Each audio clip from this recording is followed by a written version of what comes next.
Good morning and welcome to the July IFC. I will remind everyone, if you have any electronic devices with you, please turn them off or put them on mute. And Committee Secretary, will you please call the roll? Senator Cannizzaro. Here. Senator Goycochea. Present. Senator Harris. Here. Senator Krasner for Senator Severs-Gansert. Senator Nguyen. Here. Senator Spearman for Senator Neal. Senator Titus. Here. Vice Chair Dondero Loop. Here. Assemblywoman Anderson. Present. Assemblywoman Bacchus. Present. Assemblywoman Brown May. Here. Assemblywoman Dickman. Here. Assemblywoman Gorlow. Here. Assemblyman Hafen. Here. Assemblywoman Howdigi. Here. Assemblywoman Kasama. Here. Assemblywoman Mosca. Here. Assemblyman O'Neill. Here. Assemblywoman Peters. Here. Assemblyman Watts. Here. Assemblyman Yeager. Here. Chairman Ro Moreno. And I am here. Will you please mark Senator Krasner and Spearman present when they arrive? Welcome. I'm going to push my luck, but I'm hoping we're out of here really early today. So I'm going to knock on wood. So this is a short meeting. The next item on our agenda is going to be public comment. And we will have two opportunities for public comment, one now and one at the end of our meeting. If you'd like to dial in, our number is 888-475-4499. The meeting ID for today is 876-5427-2462, and then please press pound. If there's anyone here in Carson City that would like to make public comment, I invite you to the table and you can fill in all the chairs for your public comment. We'll start here and then we'll go to our phone lines. And good morning to you both.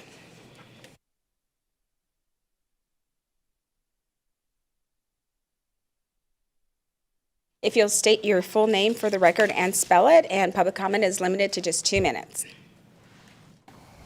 Good morning. My name is Karen Gedney, Dr. Gedney, Gedney. I was the senior physician for the NDOC for 30 years. I know those of you on the Finance Committee want to keep costs down, but I want to make a few points about those inside of prison, which our state is responsible for and liable for. As a physician, I saw the prison population getting more geriatric, more individuals with underlying mental health issues. These two groups are especially prone for the significant medical problems, including death, when dealing with extreme heat that they have been experiencing in units that do not have air conditioning or working swamp coolers. As an example, individuals with mental health issues are at significant risk because the medications they are on, like antidepressants, antipsychotics, they have side effects which affect their ability to release heat. High heat also increases irritability, which can lead to violence, which puts not only the incarcerated at risk, but those who are responsible for them, like custody officers and medical staff. The other point I want to make is supporting and financing programs in education inside the prison. I saw firsthand the impact of programs in education on the inmate population in reducing violence, improving mental health, and reducing recidivism, all of which comes with reducing costs in running a correctional system. I want to share with you that what enabled me to survive and stay in the prison system for 30 years was helping improve the medical care, as well as being involved in developing and teaching at programs. I felt it was my responsibility to do what I could on the inside of the prison system to have the incarcerated leave as an asset to society, not as a liability. It is my hope that all of you on the Finance Committee feel that responsibility as well. Thank you very much. Thank you. You can go ahead. Good morning, Madam Chair, members of the committee. Allison Jenko, Director of Government Relations for Dignity Health St. Rose Dominican, for the record. I'm here today to express our strong support for items H7 and H8 related to the nurse apprenticeship program. Since its inception, St. Rose has successfully trained 45 nurse apprentices, resulting in the hiring of 2 additional nurses on our staff. We're privileged to contribute to the nursing profession through this program, and without continued funding, our ability to provide this critical training would would be significantly impacted. We appreciate your consideration on this important matter and look forward to seeing its passage. Thank you for your time and dedication to enhancing healthcare in our community. Thank you. You can go ahead. Good morning. My name is Joaquin Webb. That is JACQUINWEBB. I'm here today not only as a formerly incarcerated person, but also as a staff member for Return Strong, and someone who has firsthand experience with the inhumane conditions many prisoners endure daily. I served 20 years in the NDOC at High Desert State Prison, Lovelock Correctional Center, and Northern Nevada Correctional Center. I worked in prison industries and have testified with the NDOC in support of programming in prison industries. I was a lead clerk for 8 years in an NCC. I have been free for 5 years, and I also have witnessed and suffered through the extreme discomforts caused by inadequate air conditioning and swamp cooler systems. The argument over swamp coolers versus air conditioning really isn't an issue. Ultimately, the people are saying is a lack of proper climate control in these facilities is not just an inconvenience. It is a severe issue that poses significant health risk. During the scorching summer months, temperatures inside the prison walls can soar to unbearable levels. Without adequate cooling, inmates are forced to endure relentless heat, leading to dehydration, heat exhaustion, and other heat-related illnesses. These conditions are not only cruel, but also violate basic human rights. People in prison are already serving their sentences and facing consequences of their actions. Subjecting them to these harsh, oppressive environments, in addition, is unnecessary punishment. Everyone, regardless of their past, deserves to be treated with dignity and respect. It is crucial that we address these issues and so many others to ensure that people are not subjected to further suffering. We ask that if you've never visited the prison, but you vote on the issues that impact incarcerated people, that you contact the NDOC and go visit one. Go eat dinner, go during the heat wave, go talk to people who have been locked down for 23 hours a day and over years of time. You owe them that. In us, the people that vote for that. Contact us, NDOC or NDOC, will be happy to tour you. Please make sure you fully understand what it means to human lives, to say no to funding that provides the basic human needs. Thank you for your time. Thank you. Is there anyone else here in Carson City that would like to make public comment? Not seeing any. Do we have anyone on our phone line that would like to make public comment today? To provide comment, please press *9 now on your telephone to take your place in the queue.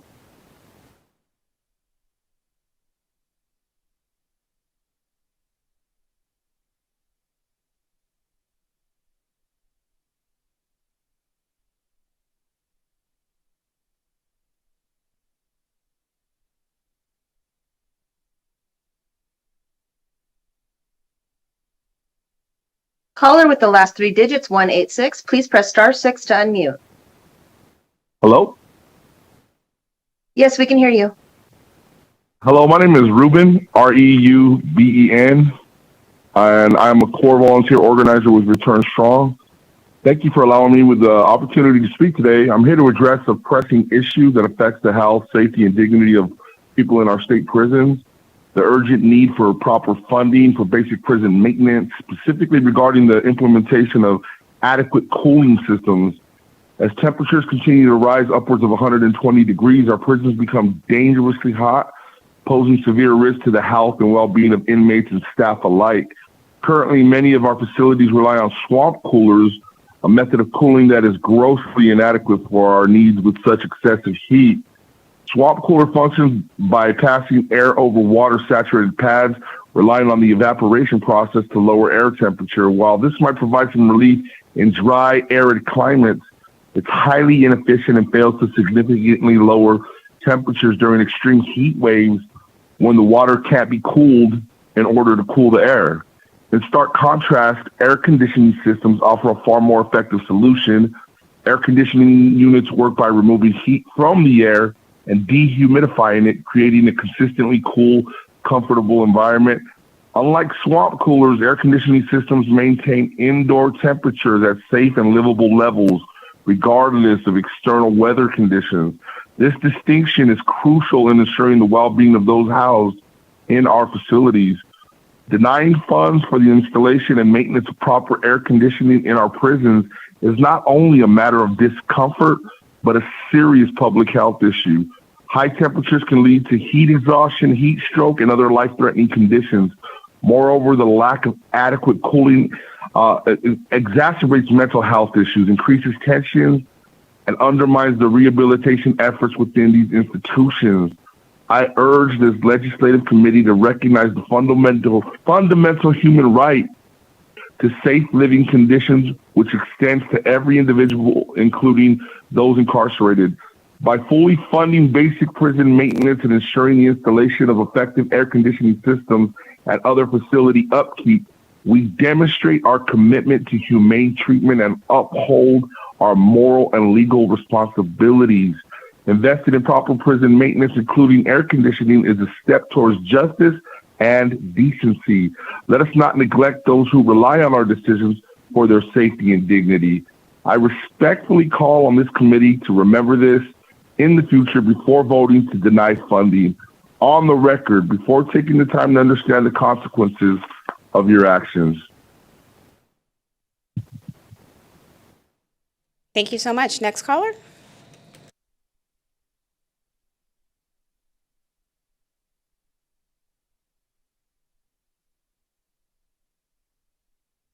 Hi, my name is Yvonne Everlund. It's EFVERLUND,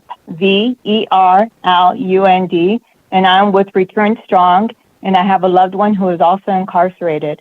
I'm calling today to ask for adequate funding from the state to the Department of Corrections. Firstly, the cooling system, or rather the lack thereof, are plaguing all facilities. At High Desert State Prison, for example, the men are on 23-hour lockdowns and sometimes 72-hour lockdowns, with only 30 minutes out. This means 2 people are locked in a small cell where they eat, sleep, and use the bathroom, all while trying to endure rising heat temperatures. My loved one has been suffering from a fever and tooth pain for the past week. When he finally got attention from a nurse, he was told that 500 others were suffering the same and was sent away without having his temperature checked. Medically, a temperature of 104 degrees or higher with symptoms like headache, sweat, chills, nausea, and loss of appetite should be treated immediately, and being in a hot environment only exacerbates the symptoms of an infection. Secondly, food is an essential part of a human life. Being incarcerated should not mean being deprived of nutritious food.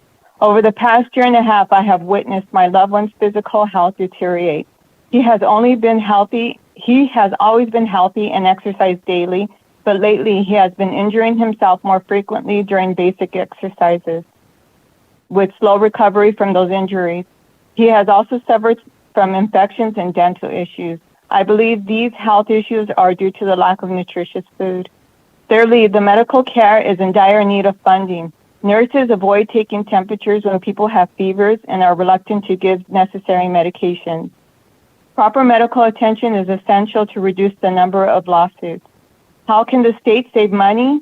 By providing proper and adequate cooling system to reduce energy costs, nutritious and adequate portions of food to lower medical claims, and proper medical attention to avoid lawsuits.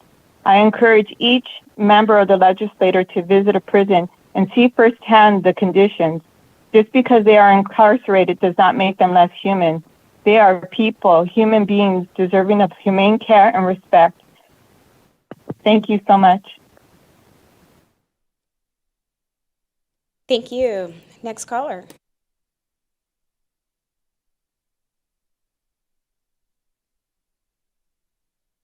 My name is Savannah Cortez, SAVANNAHCORTEZ,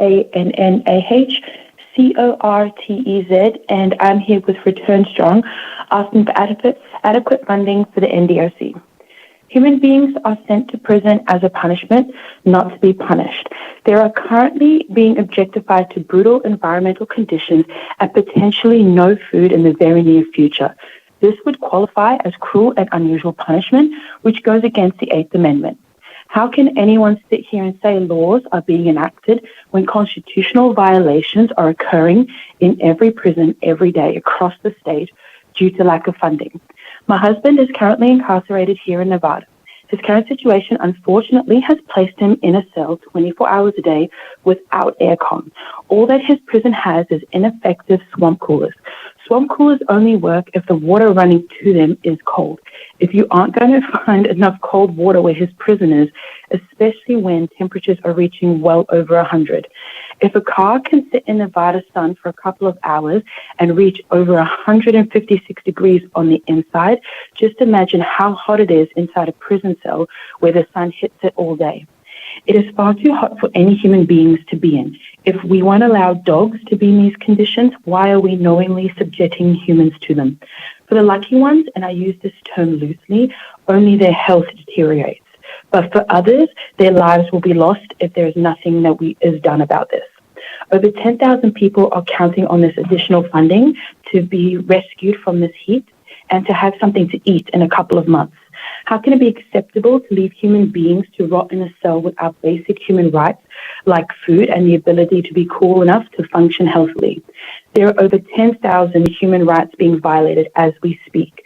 You cannot sit here and let this occur when you, as the Interim Finance Committee, have the ability to stop denying the essential funds that will make a difference and save people's lives. Thank you. Thank you. Next caller.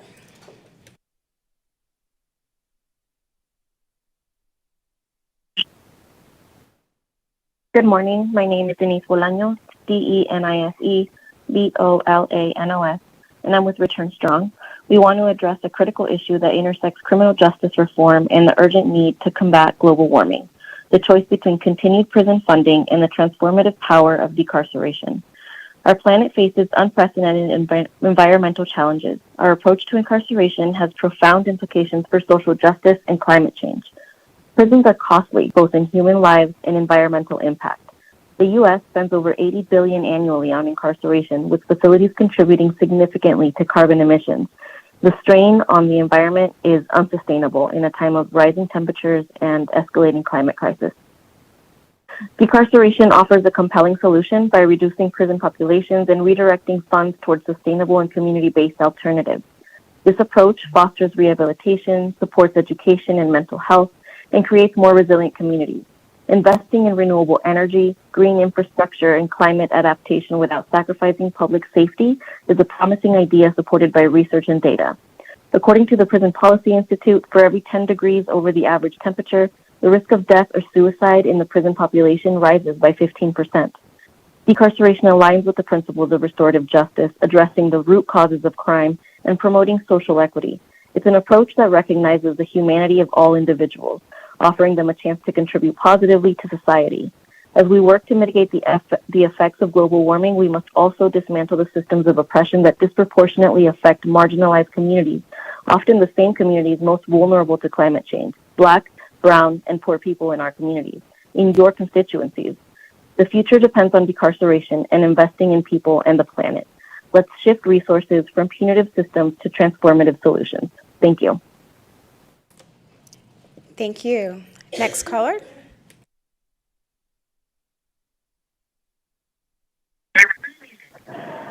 Hello, my name is Nina Fernandez, NINAFERNANDEZ.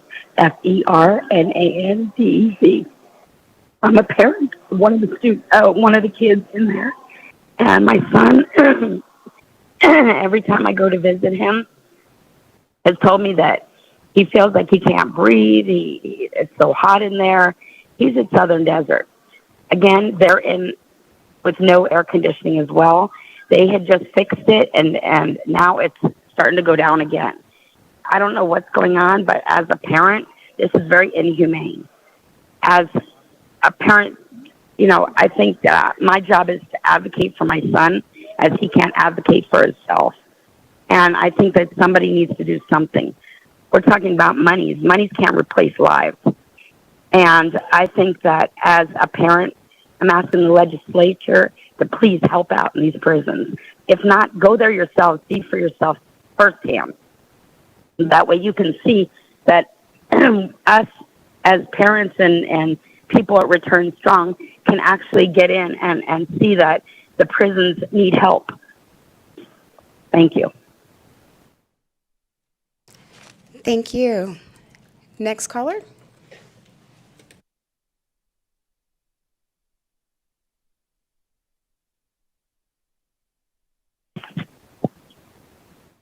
Hi, I'm an unprepared taxpayer with a loved one in high desert. I don't have much to say except for there's a difference between punishment and torture. Temperatures over 85 degrees inside is torture. It's inhumane, and I find it so hard to believe that there's nothing we can do about it. Thank you. Thank you. Next caller.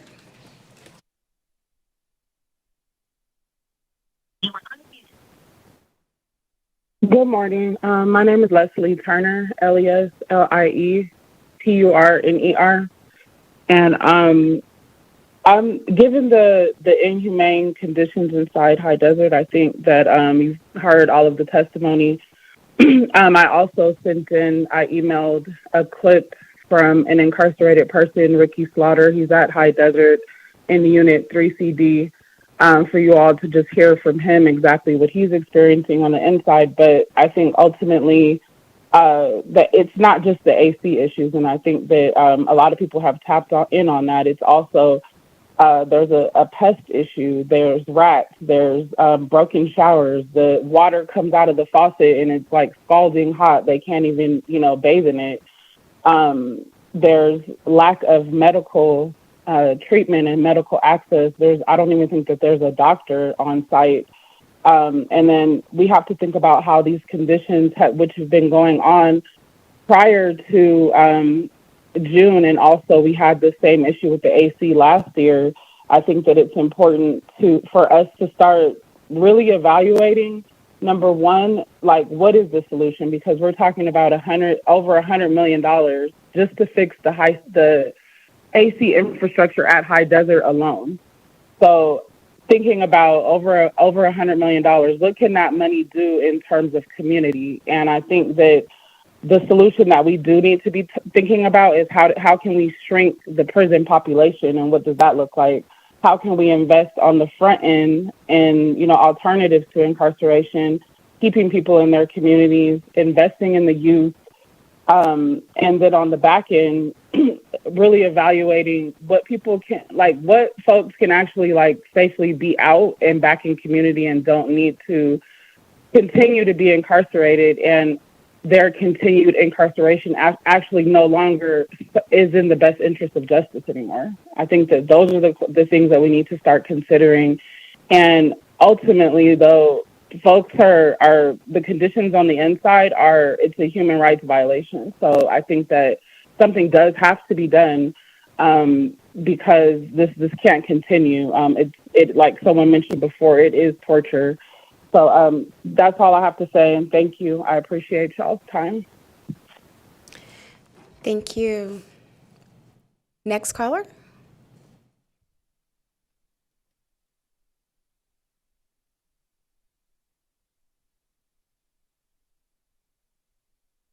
Yes, my name is Wendy Legate.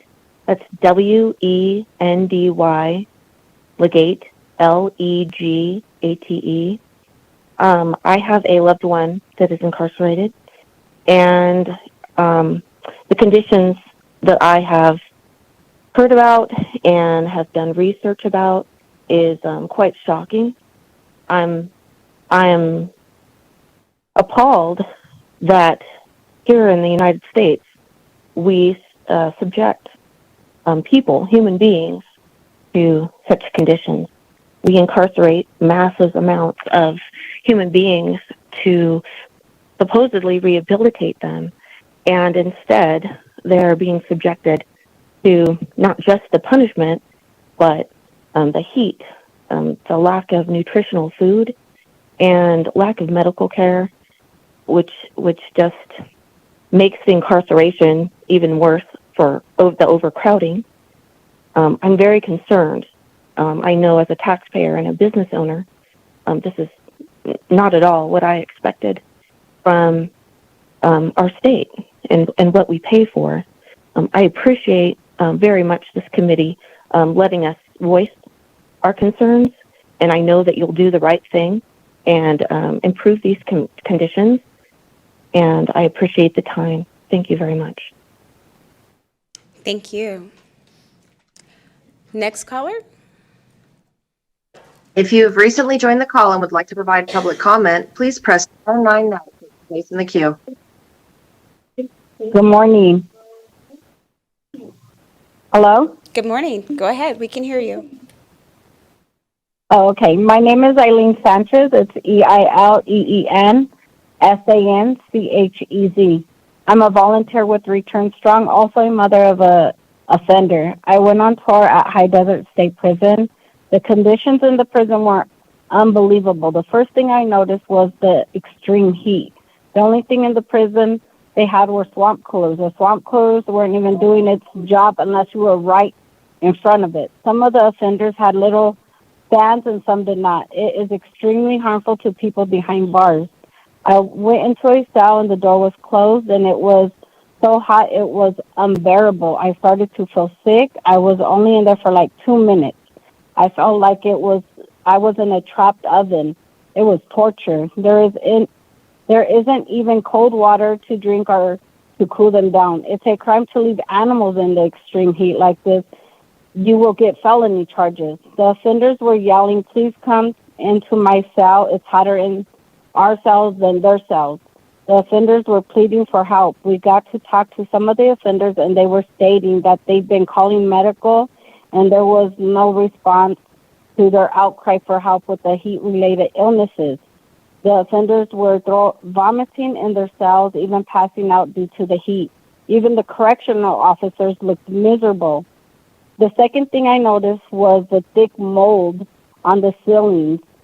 It's so thick, at first I thought it was carpet. It's disgusting. I noticed the mold is very toxic to your body. You could die. Just to state some of the symptoms: brain fog, memory loss, joint pain, numbness and tingling, sinus problems, lung disease, respiratory conditions, and it can cause organ damage and so much more. As a taxpayer myself, I can't believe you're not fixing what needs to be fixed. FCI needs to release the emergency funds to update the conditions in the prison system. The prisons need air conditioning and to clean the mold off their ceilings. I understand this ain't going to solve all problems, but it's a start. Thank you for your time this morning. Thank you. Next caller?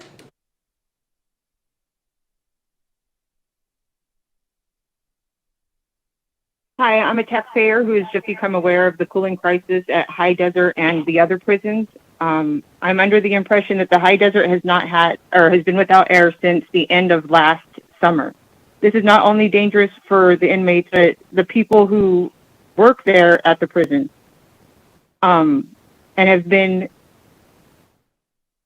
had put in complaints with the labor board only for it to be swept under the rug. Where is the governor on this issue? He has been MIA since last campaign season, with the exception of denying the prison the money to restore AC. This is, as for the swamp coolers, they shouldn't even be considered due to the fact that they take a considerable amount of airflow to get the cooling effect. I think that this is inhumane, and we pay a lot of taxes, and we aren't getting very much in return on top of the $900,000 spent on computer systems that are, half of them aren't working, and that could also be because of the heat in the prison. This is inhumane, and I'm happy to attend today. Thank you. Thank you. Next caller? Hi, my name is Sonia Williams. I'm an advocate with Return Strong. I recently visited High Desert to conduct temperature checks about 2 weeks ago in this extreme heat. The situation was eye-opening and deeply concerning, discovering that the swamp coolers meant to provide relief were malfunctioning, pushing out hot, humid air due to boiling water input. Being briefly confined in a cell myself, I instantly felt the suffocating change in temperature, the stark reminder of the inhumane conditions offenders endure. It's incomprehensible that two grown men are trapped in a 6x9 cell with temperatures exceeding 90 degrees. And then throw in the humidity on top of that throughout the entire day. Witnessing the administration's efforts to find immediate solutions was heartening, but the reality remains. With temperatures rising, it's clear that temporary fixes won't suffice. We hold ourselves accountable for leaving children or pets in hot cars, yet we allow human beings to endure unbearable conditions day in and day out. Leaving the prison that day, I was drenched in sweat. I was grateful for the relief of the air conditioning in my car, yet saddened knowing offenders experience no such relief. They endured that heat constantly, living, sleeping, showering, and eating in oppressive conditions. As citizens, we must advocate for humane treatment and sustainable solutions to ensure that no human being suffers such extreme conditions regardless of their circumstances. Thank you. Thank you. Next caller.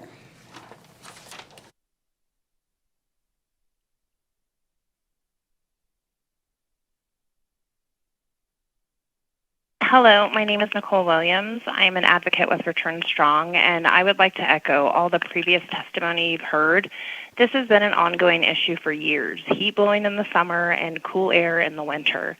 We receive letters day in and day out regarding the unbearable heat, in addition to the food issues and inhumane conditions. Many people are on medication that the heat affects them as well, so I would just encourage you to please allot the money needed to get these conditions fixed. Thank you. Thank you. Next caller.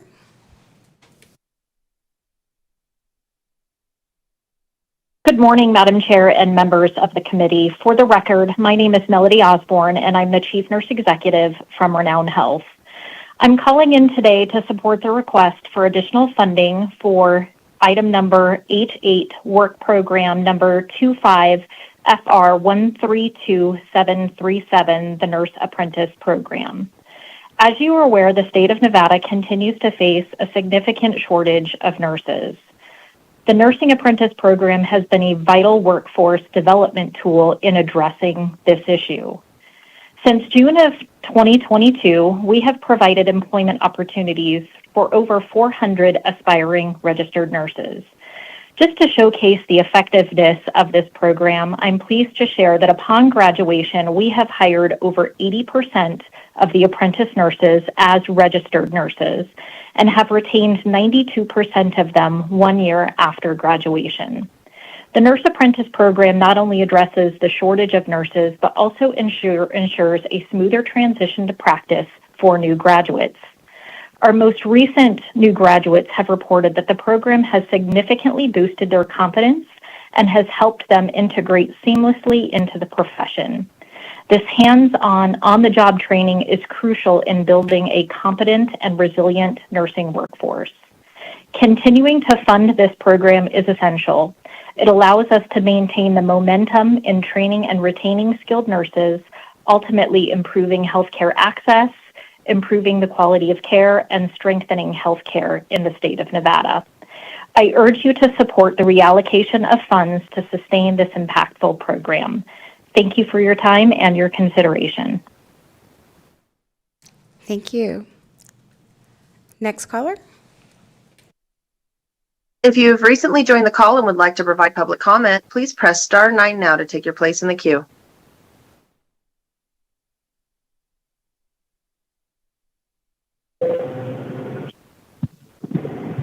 Hello?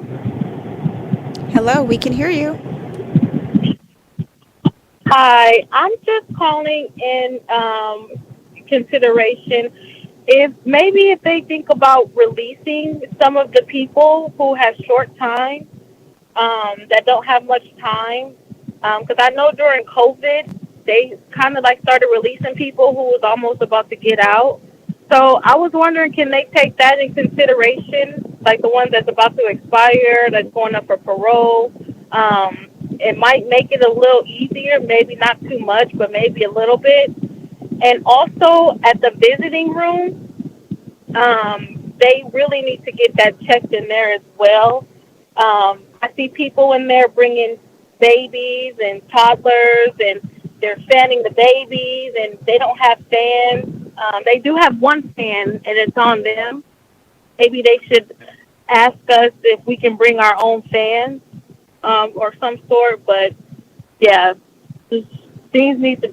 They need a lot of change up there. You know, they should probably consider shutting it down because I don't think it's safe for anybody to be living in those type of conditions. And yeah, that's all I have to say. Thank you. Thank you. Next caller? Hello, can you hear me? Yes, we can hear you. Go ahead. Hello? Okay. My name is Christine Essex, C-H-R-I-C-I-N-E, Essex, E-S-S-E-X, and I'm pleading that solutions be found for our prisons in Nevada, not just high desert, but all the prisons. Extreme heat is a problem, and our loved ones who are incarcerated are suffering beyond our comprehension. Like you've heard today, I'm just calling in support of Return Strong in order to get the needs of our loved ones taken care of. So as a concerned citizen and a mother, I want to help. If there's something we can do to support a system underfunded, please provide us with suggestions, not excuses. We can help when we all join together and work on solutions. This is a human rights issue like so many we're facing at this time in history. So please get creative, stay compassionate, and find ways to solve this problem. I personally would be willing to organize a fundraiser specifically for getting ACs to our prisons. Your job would be to get these units fixed, functional, and fast. How can we make this happen? I'm just calling in reference to getting this happening. We are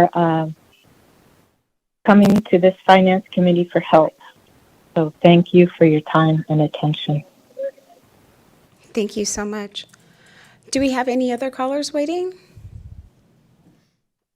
Chair, the public line is open and working, but there are no more callers at this time. Thank you so much. And like I said, there will be another opportunity for public comment at the end of today's meeting.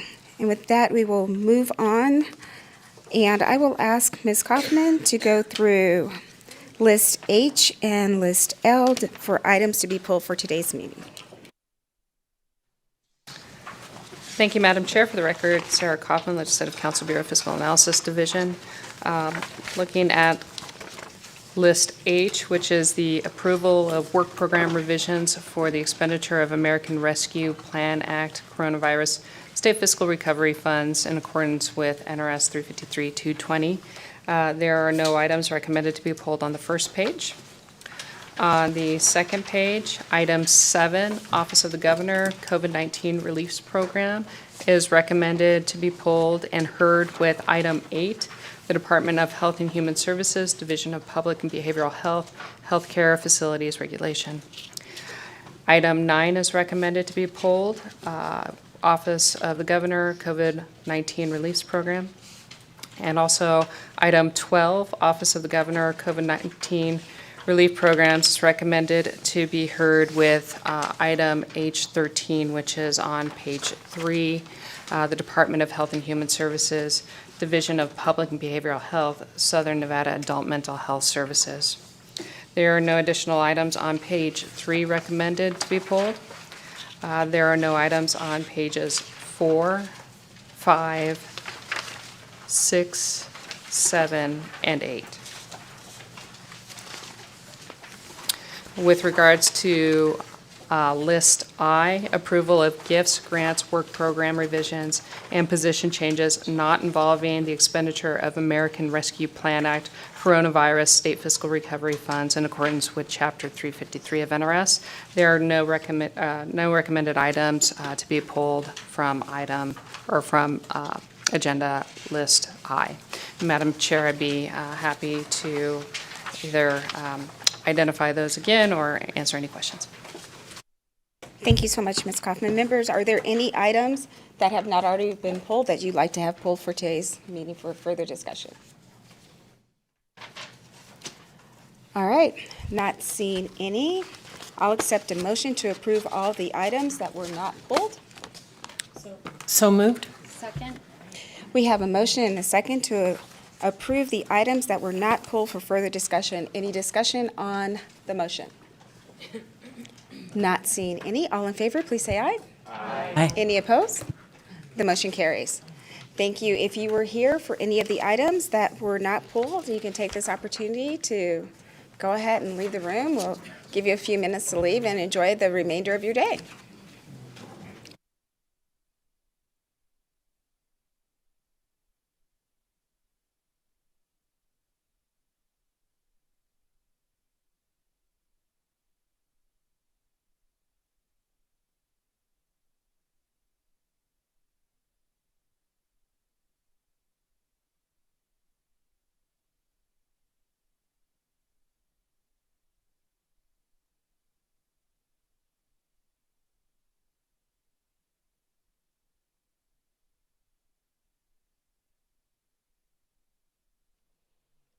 All right, members, we are going to go a little out of order. We heard a lot of public comment, and we cannot comment during public comment, but I felt it was important because I know all of us have been getting a lot of emails, phone calls about the most popular item during public comment today, which is the air conditioning at the prison. And there was a lot of blame that was put on this body, and I've done a lot of research into it, a deep dive for the last 2 legislative sessions to see what we have approved, what we have not approved, and felt we needed to make sure that the public know that we heard them. However, I and our fiscal staff cannot find an item during the 2021 legislative session or the 2023 legislative session that made a specific request for funding for the HVAC system. That's why you see item M. So we are going to do item M first and then go back to the top of our agenda. And item M is the Department of Corrections, informational only, to discuss the related facility temperature regulations. And I'm going to this because I know people don't stay with us for the whole meeting, so they might still be on and hear the discussion. I just think it's important that the public knows that we are aware and we are trying to address it as a state. Good morning. Good morning, Chair Monroe Morano and Vice Chair Dondero Loop and the members of the IFC committee. My name is James Arenda, D-Z-U-R-E-N-D-A. I'm the Director for the Nevada Department of Correction.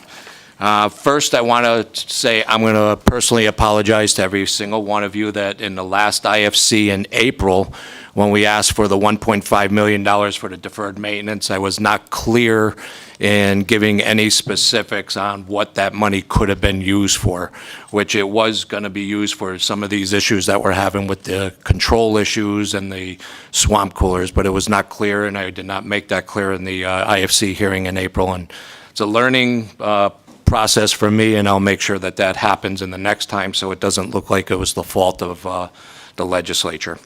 The other thing I wanted to mention is that also there was no mold issues that we've been alerted of at the High Desert Correctional Center, State Prison. There's been no testing and no reports of it, and just want to make sure that was clear. And also that there are doctors, medical doctors at High Desert State Prison 7 days a week, just not 24 hours a day.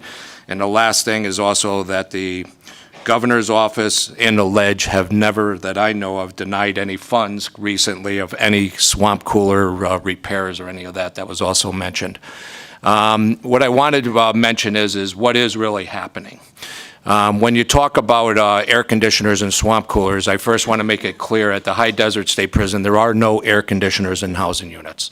But there are air conditioners in some of the units, but not housing units, and it's basically because it's our central intake and also infirmary for the state that we do have air conditioning in certain parts of the facility that for those areas so that the humidity and the temperatures remain at a certain temperature. When you talk about the housing units with the swamp coolers, there's 2 things that are going on with swamp coolers. First of all, when you hear these issues that the swamp coolers are broken, this and that, that's probably not the accurate piece of it.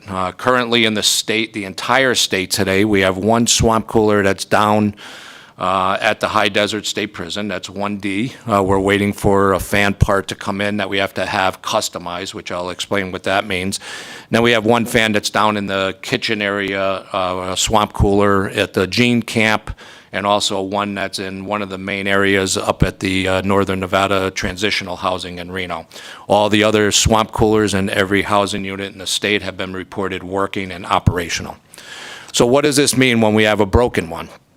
When you talk about the types of water that come into certain facilities, the water could be too hard.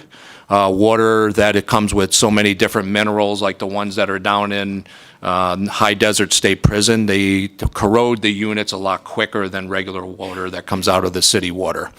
When that happens, you have what's called scaling.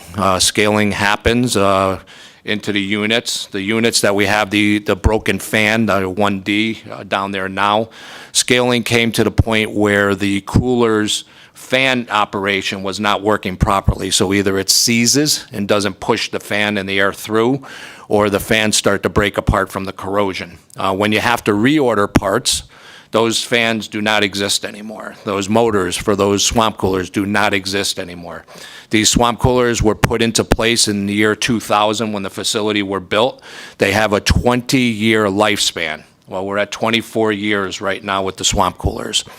When you go back at CIP projects, we do ask for the HVAC and issues on the CIP. However, it does not make it to the legislature.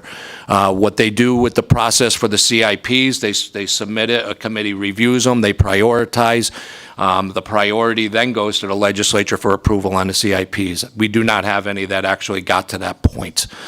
So I just want to make sure that's what the issue when it gets brought up that DOC has been asking, just it doesn't come to the legislative committee for at that point in the past. When you start talking about the breaking down issues, there's the fans that are in place at the High Desert State Prison. They're called 40-inch fans. They do not make 40-inch fans anywhere that we could find, and we do international searches for these fans to be replaced. They do not have them. They're extremely, extremely expensive when you have to fabricate one from scratch, and we found a company on the East Coast that will do that for us. So when we have those done, it's not done overnight. They do not have them on stock. So we order those fans, and it takes about 90 days to come in, which is the reason why we're still waiting for the Unit 1D over at High Desert State Prison for the fan to come in. The unit, there's also been a unit that was down at the High Desert State Prison waiting for a fan, and we take all the offenders out. It was 5D. 5D, we moved all those offenders out and moved them down to the Southern Desert Correctional Center. So there's no offenders in that unit with a non-operational swamp cooler. Now, when you talk about swamp coolers are designed to use water to evaporate into a system, to push evaporated water through a fan system or an air system into a housing unit. When you are taking a water from a well into a tank, storage tank that's up on the side of the mountain that feeds our water supply at the High Desert State Prison, it's a 1 million gallon tank. It's a 1 million gallon tank that travels about maybe 1 to 2 miles to get to the facility. When you're having that type of an effect, the water does get there not at the same temperature that it got into the tank. So now you're getting warmer water that gets into the facility. When you use warmer water for swamp coolers, it's very difficult. You'll get the evaporation issue, but it's very difficult to get the real cold water evaporation. It's just what the swamp coolers were designed to do. But it does create humidity. When you're evaporating water and you're pushing that into housing units, the humidity goes above minimally 60%, sometimes 80, sometimes 90% in those housing units. When you're talking about temperatures that are 85 degrees and 90% humidity, it feels very, very unbearable, is what a lot of the effect that you see is happening at the High Desert State Prison. You'll see one of the testimonies about the sweating a lot. Well, that is what's happening. These swamp coolers are operational. They are working, and they're designed and do what they were designed for.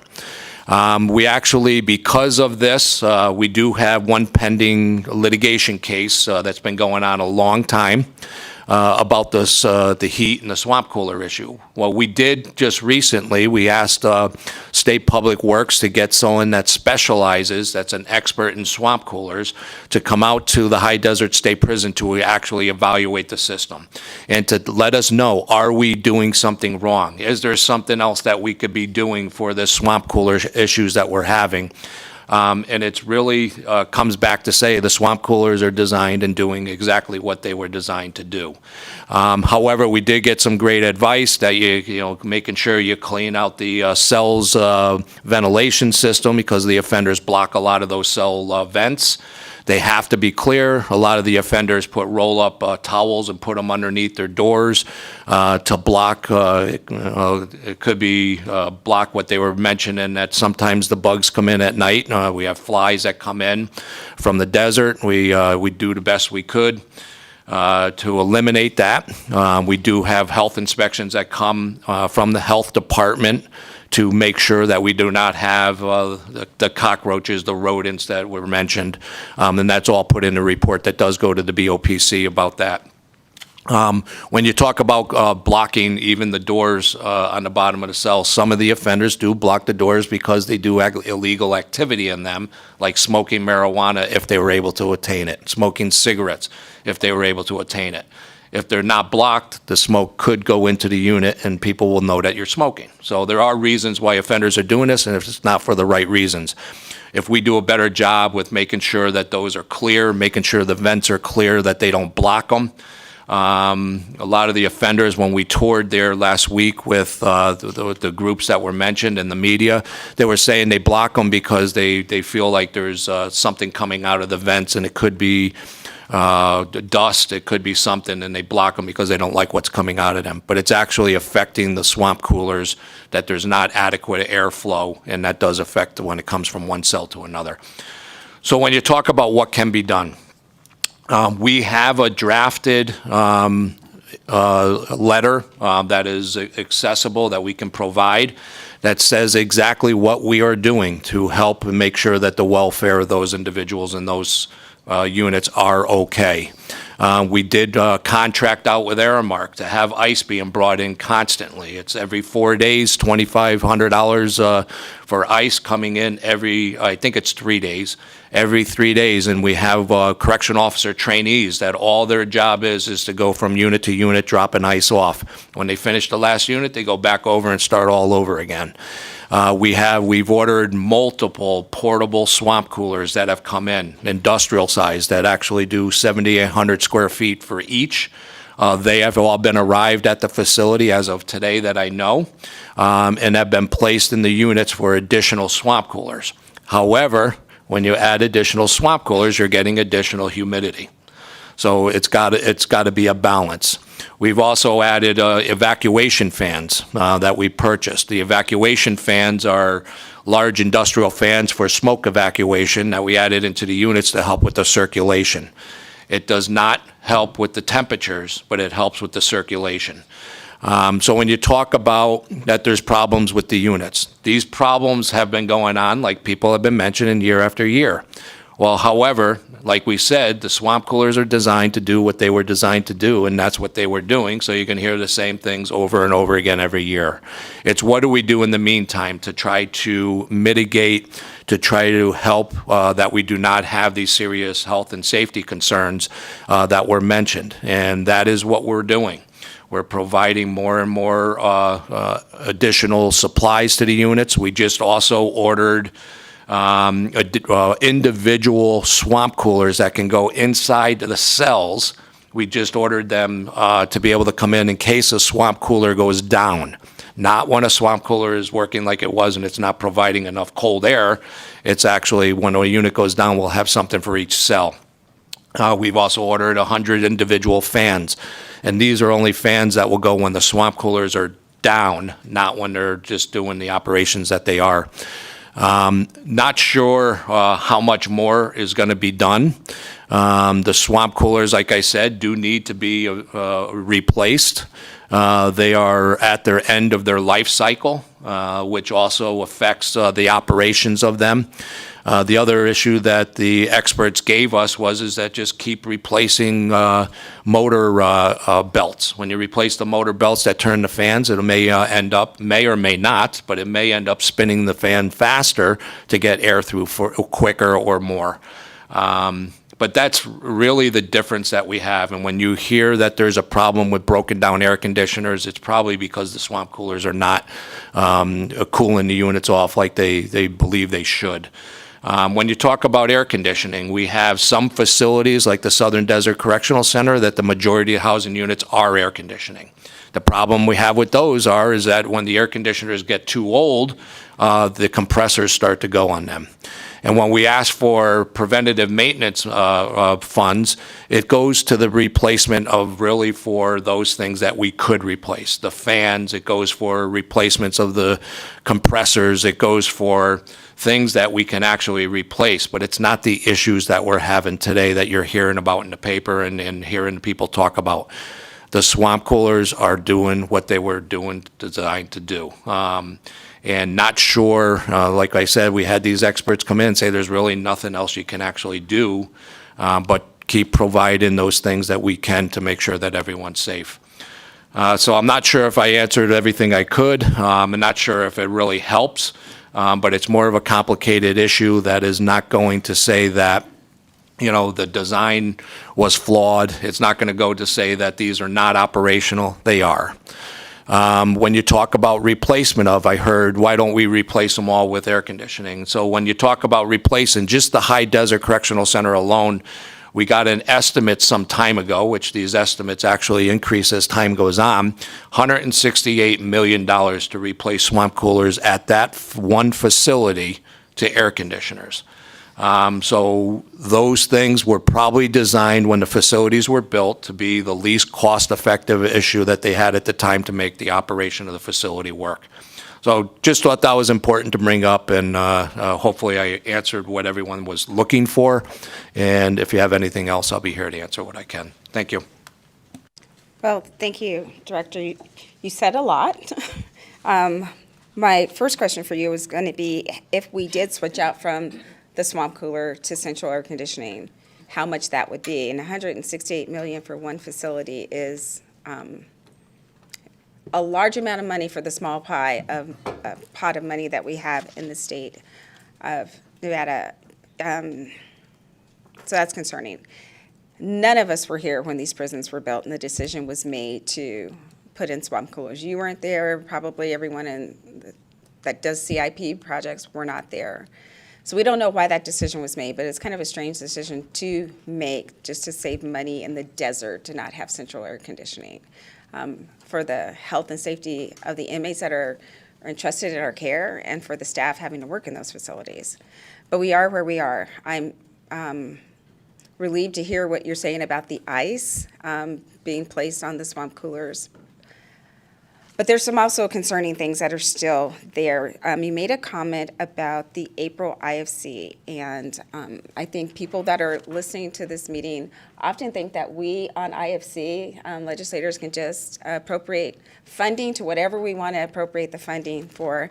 And unfortunately, while I wish we could, that is not how our system works. During the interim, the legislative body can only work on work programs that are brought to it from the executive branch. And we haven't received it, and as you stated, it hasn't come before us. I don't know if there have been individual conversations with legislators during legislative sessions that, hey, we have an HVAC problem we really need to deal with, and it's not in the CIP projects that are coming before you, so we could address it. If that happens in the future, I would encourage you to lobby us individually so we know what the true need is. But I'm going to ask our fiscal analysis, Ms. Kaufman, to go over so all the members are refreshed about what we actually were asked during that April IFC. And there was money in the 2021 legislative session for HVAC. You addressed that. That wasn't for the housing units, but that was $10.4 million during that session. But I'm going to ask Ms. Kaufman to go over, just to refresh all of our memories about our April IFC. Thank you, Madam Chair. For the record, Sarah Kaufman, Legislative Council, Bureau of Fiscal Analysis Division. Work Program C65857 was submitted to the April IFC for consideration. This was to add $5,956,292 in SCAP grant funds to pay for a number of different items. The Department of Corrections sought $1.5 million for extraordinary maintenance, $456,000 for peer support, $1 million for a new case planning process management system, and $3 million for an evidence-based program. The Interim Finance Committee approved 2 of the 4 items, so the $456,000 for the peer support training, as well as the $3 million for the evidence-based program. They did not approve the $1.5 million for the extraordinary maintenance or the $1 million for the new case planning. When asked by the staff to the to the Department of Corrections what that extraordinary maintenance consisted of, the following information was provided by the Department of Corrections. The Casa Grande Transitional Housing Unit was requesting to receive $436,950 for additional construction related to mold remediation. High Desert State Prison was asking for $1,063,359 for replacement laundry equipment. Northern Nevada Correctional Center was asking for $7,688 for culinary exhaust fans, and Lovelock Correctional Center was asking for $590 for safe drinking water, for a total of $1.5 million. And that's what the extraordinary maintenance consisted of. Thank you so much for that. I see that we do have CIP representatives here. During your testimony, you had said that there had been requests that had come from the prison that didn't make it through the CIP process to get to us as legislators to even take under consideration. Could you just address where was that drop? Why did it not make it into either the budget as it was presented to us, and so that it would come to us so we would be able to even have a discussion of it as legislators? Certainly. Kent LaFever, representing State Public Works in coordination with corrections. So to your point, when CIPs are issued or submitted to Public Works April 1st of each even year, the Corrections Department issued over 150 requests for CIP dollars, and each one of those was given a priority, 1 through N. And this particular item, replacing the air conditioners, the air handling units at units 1 and 2 at High Desert, was submitted in the 23 CIP request by the agency. And so Public Works has the kind of daunting responsibility of vetting all of those projects and all of the other projects from every other agency. I think there was a total of 600 or more projects submitted last year. And so that gets winnowed down to priorities based on the engineers that work at Public Works, what their opinion is on what needs to be done first. And when those priorities are settled on with the agency, they are presented to State Public Works Board in late August. In this case, it was late August of 22, and recommended to the governor by October 1st.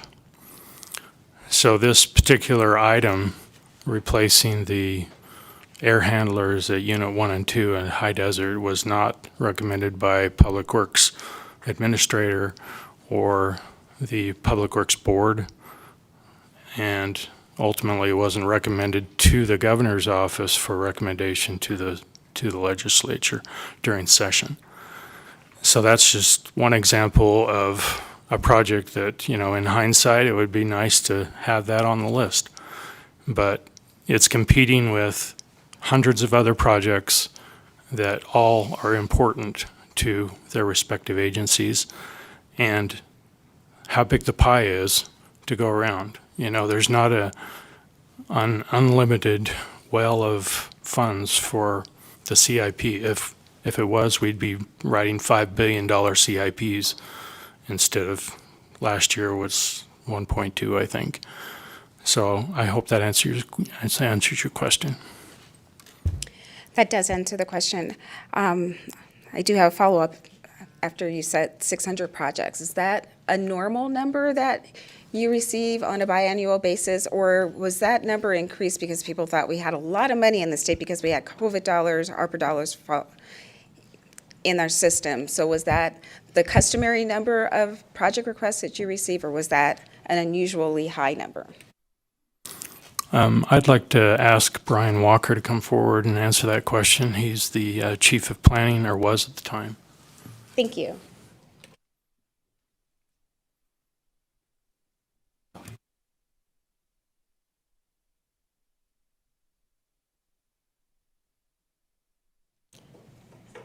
Good morning. Good morning. Brian Walker. I'm now the Deputy Administrator with the State Public Works Division. Thanks for that question. And yes, that is a normal number of CIP requests that our division receives. I think we're currently in the middle of the process for the 25 CIP, and we received just over 700 requests this time, and we're in the middle of processing that. Thank you. And since you're there, it's a question I don't have an answer to. We did have a lot of federal dollars in the state that wasn't general fund dollars. Could those dollars, in hindsight being 2020, some of those dollars be used to make improvements in our HVAC system at the prisons? I know there were certain buckets that the Treasury gave us, guidelines that what those dollars could be spent for. Would any of the guidelines that we received, would this HVAC system have fit into those guidelines?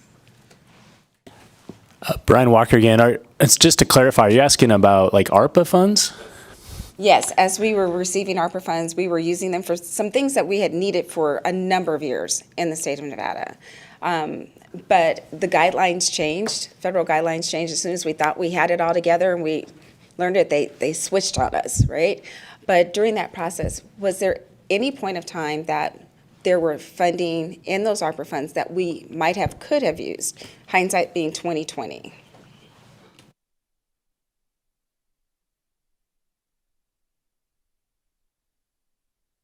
Yeah, Brian Walker again. I think because I know the rules on the ARPA funds, what they could be used. I mean, those changed, and the interpretation changed over time.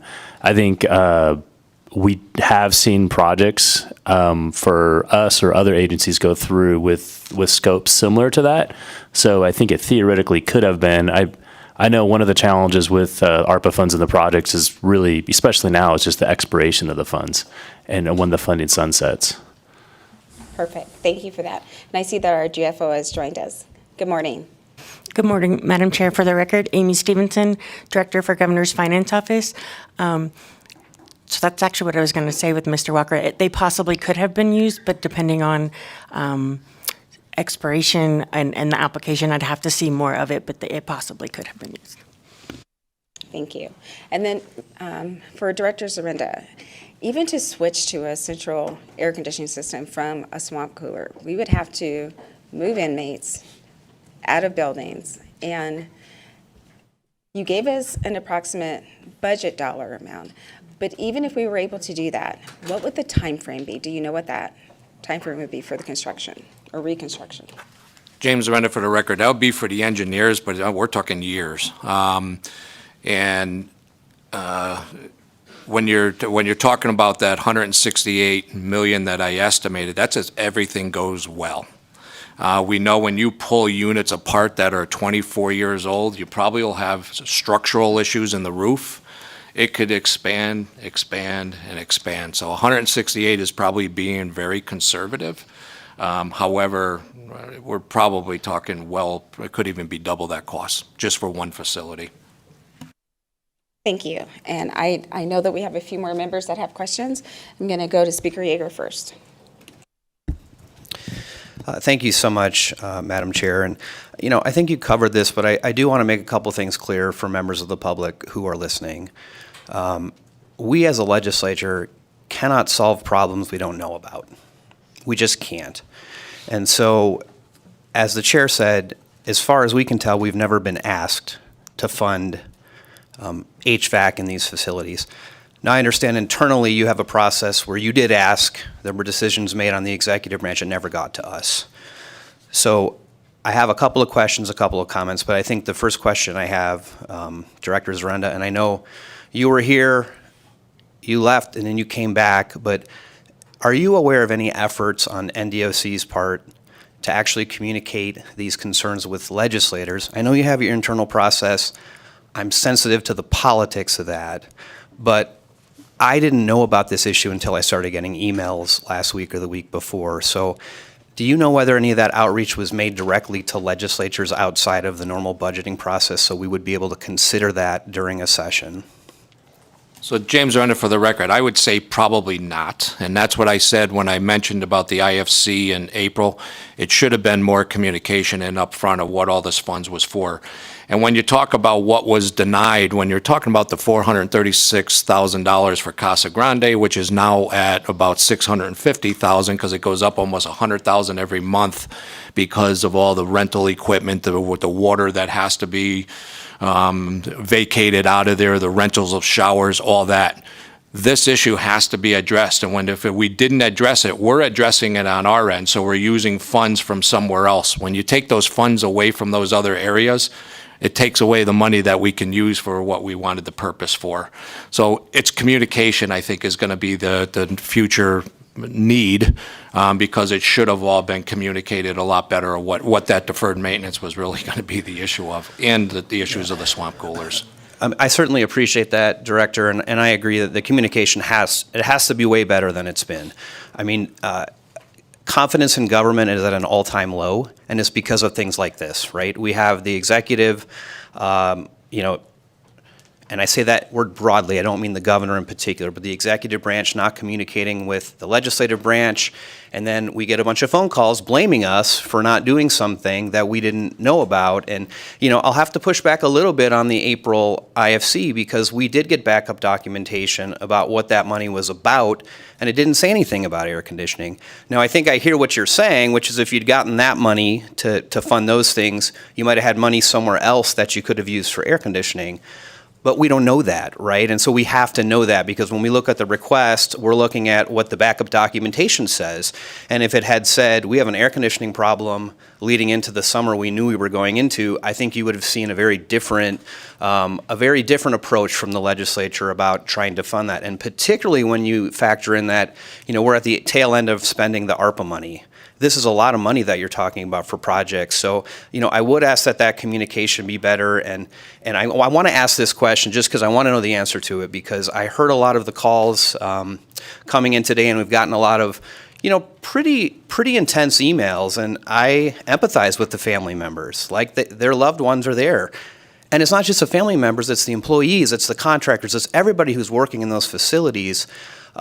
I had heard that members of a certain group were informed by, I'm not saying you, but by prison staff in general, when complaining about the conditions, that it was the legislature's fault. And the legislature had refused to provide funding for the air conditioning. And so I just want to ask, I think I know the answer, but there has been no directive to your employees to tell individuals who complain that it's the legislature's fault that this is happening. So James Renner, for the record, no. But you don't know where information comes from and where it gets twisted and where it gets to where it goes with somebody saying something that they shouldn't, but it was nothing from our agency. And like I said, I do believe if our communication was better with the legislature, we probably wouldn't be here today talking about this, at least this piece. And when you're talking about the communication, if I did make it clear in that hearing in April what would have happened if we got denied the Casa Grande, I think people would have saw how it affected High Desert Correctional Center with the cooling system, but it was not clear, and I did not make that clear, and that was my mistake.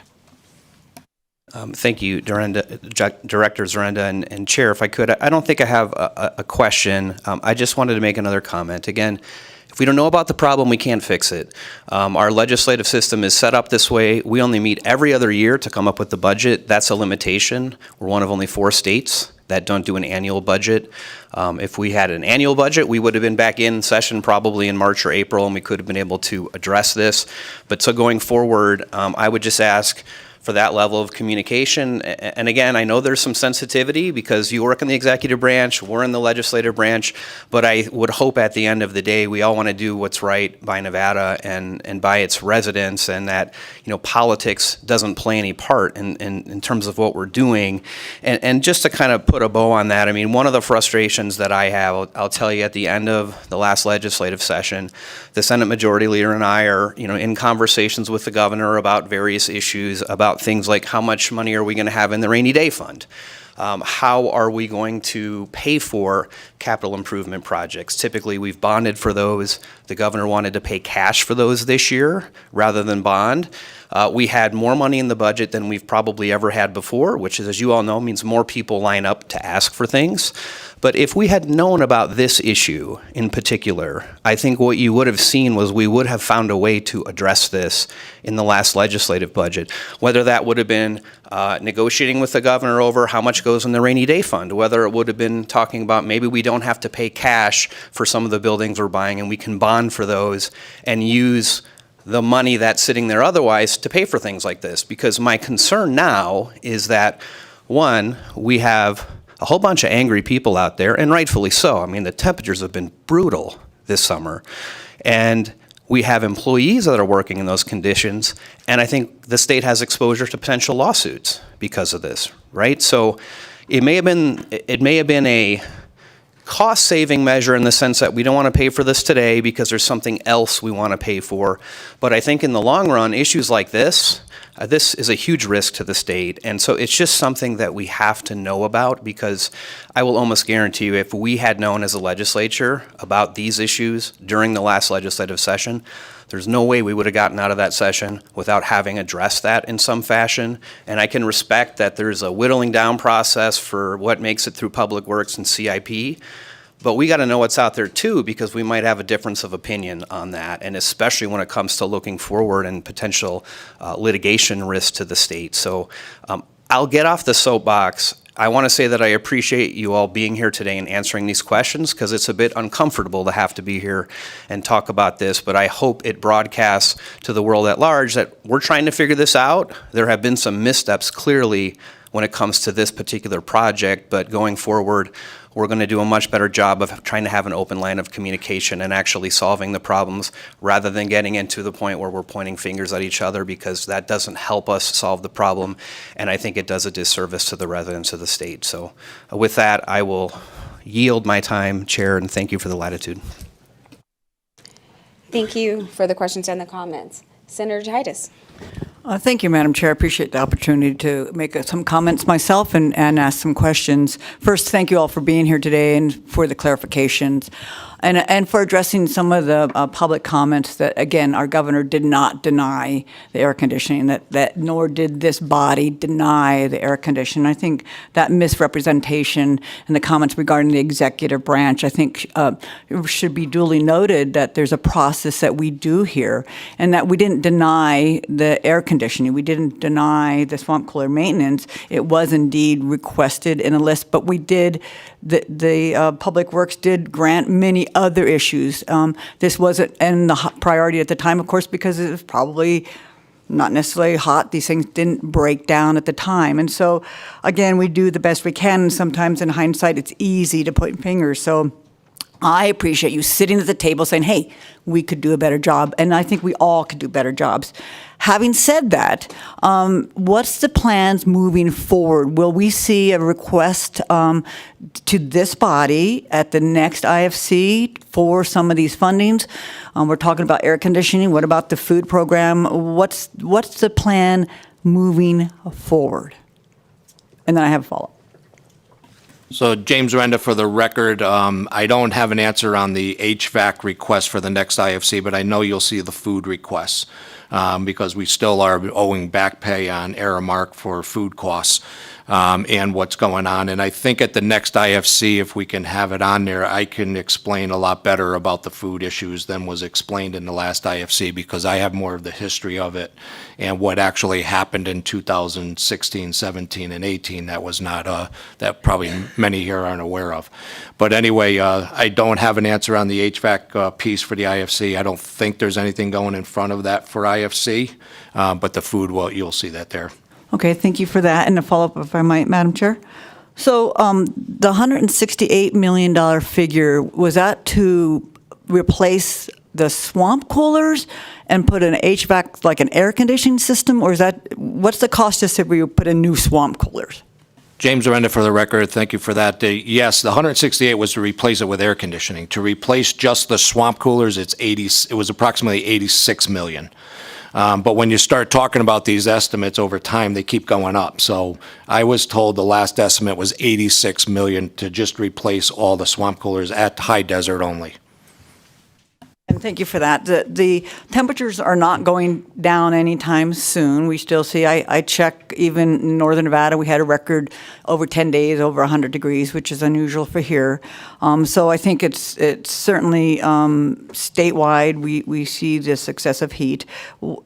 Thank you for your explanation of what you're doing the immediate now, because for me as a physician, I have significant concerns about health risk, as Speaker Yeager mentioned already, that reality of not just, certainly the inmates who have no option, they're there, but people that are coming, family members, employees, other people that are in those buildings. And so I want reassurance that for the immediate things and clarification, you've got fans going in, some of this maintenance, fixing some of these things that are broken, and so those kind of things that you are doing something. And describe what the ICE is doing. You're serving ICE to folks. Give me a little bit more details. Thank you. So James Arenda, for the record, and just so you know, tomorrow we do have our court case that we're going to present everything that we're doing up to today for those offenders in that facility to make sure that their well-being is taken care of related to the heating issues, the hot issues. So when you're talking about the ice, there's two means for the ice. We ordered or we purchased, and we have them on in every housing unit's igloo coolers. They're the large coolers that have ice and water in them, like they use for sporting events. Those are placed in every single housing unit for drinking. So there's ice coolers and everywhere for drinking. We set up ones right now on the side with no lid that are actually just for ice. We ordered regular coolers, flip-top coolers that are going to be just for the ice because there's two means for sending the ice. One of them's for drinking and one of them's for you could take back to your cell and use them for whether it's wrap them in a towel, wrap them in your T-shirt, use them for your body, use them for your head. So there's two purposes for them, and we have both purposes running at this time. Thank you for that. And again, overall public health is critical. So thank you for the information. Thank you, Madam Chair, for the questions. Of course. Majority Leader Condesero. Thank you, Madam Chair. So, Director, we've heard today that there has been an ongoing issue, not just going into this last legislative session, not just going into this interim, but over many years, that there have been issues with either cooling systems or the swamp coolers and making decisions about how do you keep them operational, how do you make sure you're doing maintenance. How many times have there been submissions to Public Works requesting for money to be appropriated for either replacing or even doing the full air conditioning HVAC systems in some of these facilities? How many times has that gone through that process, or was it just this last budget session? Kent Lefevre for the record. I can answer that question for you. So last session, in 22, April of 22, the Department of Corrections submitted one CIP to replace units 1 and 2, the air handlers in 1 and 2. Prior to that, pull back the history a little bit. As far back as 2010, the Department of Corrections was asking for media replacement, which is filter replacement, and they were submitting that at every session. And the reason that those items aren't approved is because it's like changing the car filter in your car. You wouldn't expect the dealership to change it forever. This is operational items. This is not a bond expense. This is an operational budget expense. And so back as far as I can remember in 2010, they were requesting media, which is the air filters in these units, to be replaced. And Public Works' position then and now is that that is an operational expense. It's not a capital expense. So aside from this last session, then, there had been multiple requests for media filters, which I understand what you're saying. That's something that is always going to be part of the operational facilities of NDOC, maybe not a bonding issue that would fall under necessarily CIP. This last session, however, there was a request for what would be considered a CIP project, or I guess that's redundant, a CIP. But that was not included in the final submission under the governor's recommended executive budget that was submitted to this body. Correct. Kent Lefevre for the record. Yes, they submitted one request for units 1 and 2, air handlers. And so these air handlers, I don't know if you can imagine this, but it's like a freight train sitting on top of each building. It's a big unit, and they're not cheap. They're about $5 million a piece. So that request was received last year, or before the 23 session, and processed with all the other requests that we received through the other agencies and so on through the process of vetting CIPs. With respect to this particular body, there's been mention of this April IFC meeting, which we have gone over. There was not a specific request in the materials that were submitted to us that delineated that this would be utilized for either helping to maintain or repair or replace or what have you, any sort of air conditioning or swamp coolers. That 1.5 million would have been used for other things, but maybe that would have freed up some other money. There was no specific request in that, however, to this body that would have addressed this particular issue. James Aranda, for the record, that is correct. That's why I answered that earlier to that point. And we are here now on an informational item that was put on by the chair because we've been now, and I think the speaker mentioned, I am in the same boat as him and would echo a lot of his comments, that this is not an issue that has come before me in my time serving here, which is not the longest of any legislator, but I've been here for a minute. This is the first time that this has come up to us as being an issue. And I understand the point too about costs may go up, but having left a legislative session where there was more money for this state to spend on things than we have had in maybe almost any biennium. This not being included in the governor's recommended budget, this being an ongoing problem for many years, I am trying to wrap my mind around how this is something that we are only hearing about today. And I know that that's not necessarily a question, that's more of a comment. Just because I think there could have been things that we could have done to help remediate this issue. But if it has never come before us, if we've never seen it in a budget presentation, if it has never been part of the CIP portion or from the Department of Corrections, it has never come up in a separate piece of legislation. It has never come up but for some very tangential way with respect to an IFC work program. it is impossible for us to appropriate that money to fix a problem that we do not know about. And I know that other people have said that, but I think that that is the frustrating part. Because we should not be sitting here in July talking about how we may or may not be able to address this in the future. We should be talking about all the things that we have done to try to help this, to try to help make your job easier in dealing with what seems like a perpetual and ongoing problem. That is frustrating.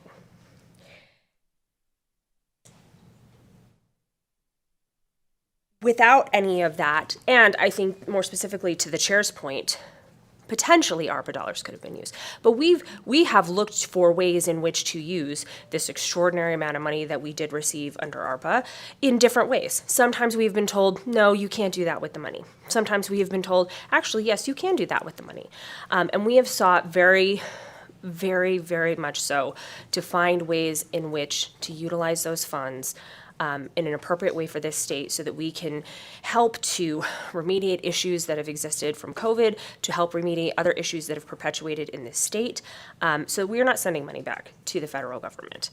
And so I am, I think, frustrated that this is not something that was then brought up to us at any point in time. So I am hopeful, and I will end with this, Madam Chair. I appreciate the opportunity to get some clarifications about when and how this may have come up. I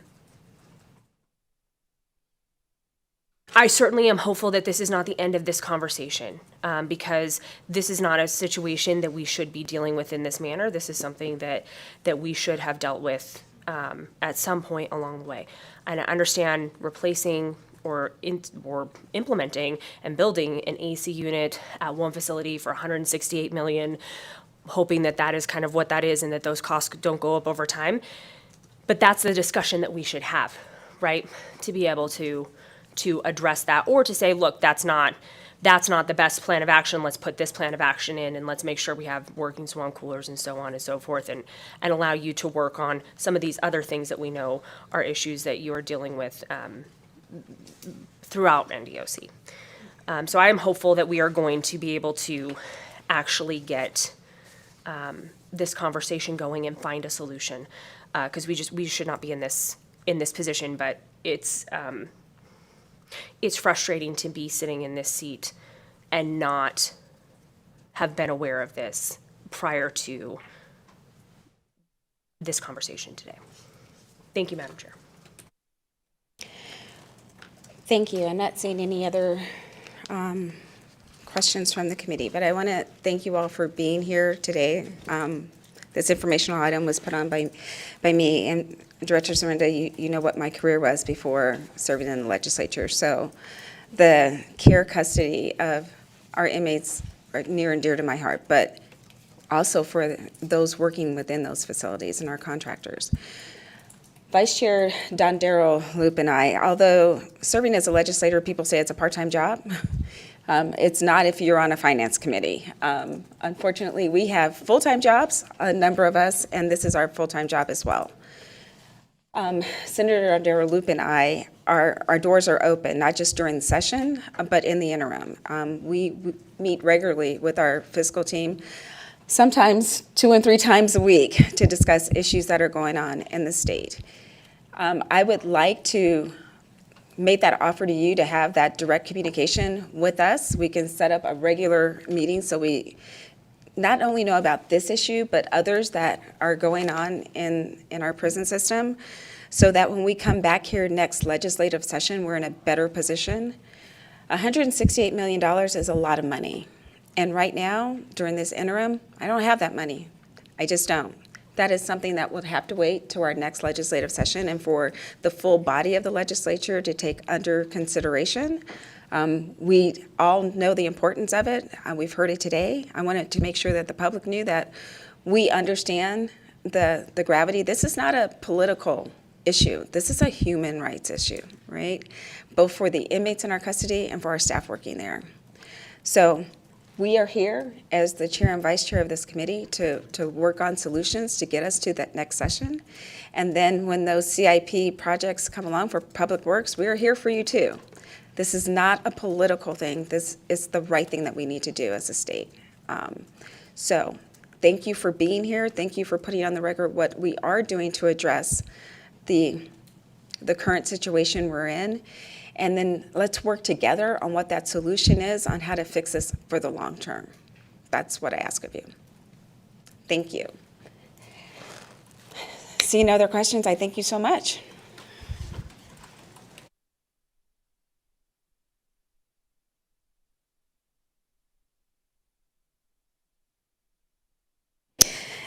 Members, we will go back to the top of our agenda, and it'll be item C, and it's a statement of our IFC contingency account balance. And I will ask Ms. Kaufman to go over that account balance, and I believe you have a copy of it.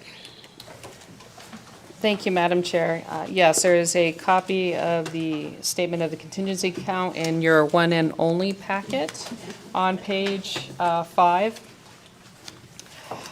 There is only one request from the restricted general fund, and that is $237,369. So that would bring the unrestricted balance from $159.4 million to $159.2 million. There are no requests from the unrestricted highway fund, so that would still be $1.2 million. And there are no requests from the unrestricted general fund, which is currently at $13 million. Thank you. Members, it's just an informational item. Any questions? All right, not seeing any. Then we will move on to item D on our agenda, which is a request for allocations from the IFC contingency account. And I believe we have Lander County School District up first. Do we have anyone from Lander County? Hi. Yes, Madam Chair. How are you? Thank you for joining us. Russ Klein for the record, Superintendent, Lander County School District. I apologize, I am not able to be there in person. I misunderstood the various location options, so I appreciate you allowing me to do this via video. As you all are aware, the SB 231 monies have been distributed, and I'm probably the last one to ask for our final apportionment. We have recently settled with our classified association, which are the school secretaries, instructional aides, and things like that. We have already approved the certified and paid them. And so this request is simply to finish out our allocation of the money we had matched and to be able to give the same amount to our classified. Thank you. I believe we just have one question for you. Thank you, Madam Chair, and thank you, Superintendent, for joining us today. And I just think if you could just sort of give a summary of your school district's submitted plan. And I think you sort of just did that, but just confirm your intent to meet those provisions of Senate Bill 231.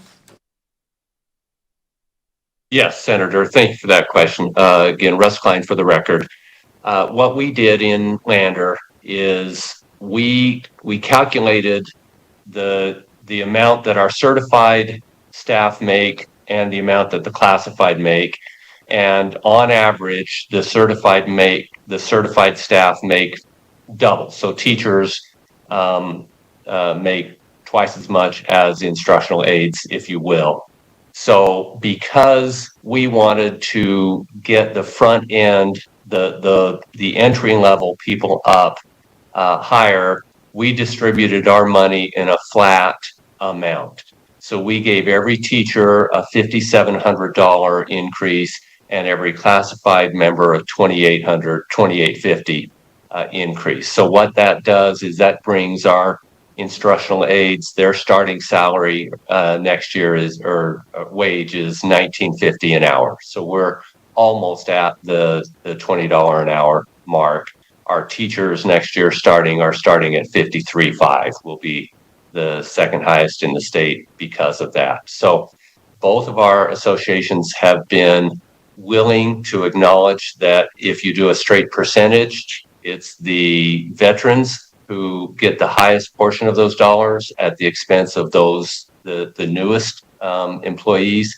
And it's really those employees in the first 5 years that we need to keep and retain. I don't mean to say we don't need to retain the veterans as well, but we really need to attract that entry level as well. So that's why we did it in a flat amount. The district matched 1425. SB 231 is 1425, so that every classified member gets 2850. Thank you very much, and thank you for valuing all your employees and knowing that it takes that team to make education successful for our kids. Thank you very much. Thank you, Senator. Are there any other questions for Lander County? All right. Not seeing any, I'll entertain a motion. So moved, Madam Chair. We have a motion and a second. Any discussion on the motion? Seeing none, all in favor, please say aye. Aye. Any opposed? The motion carries unanimously. Thank you so much for joining us today. Thank you so much, committee members. And members, with that, we'll move on to item E and F. They are both from the Department of HHS. Item E is an informational, or actually both are an informational only. They were an emergency measure and a 15-day expeditious measure, and just a simple explanation of what they were and why it happened. And that's it.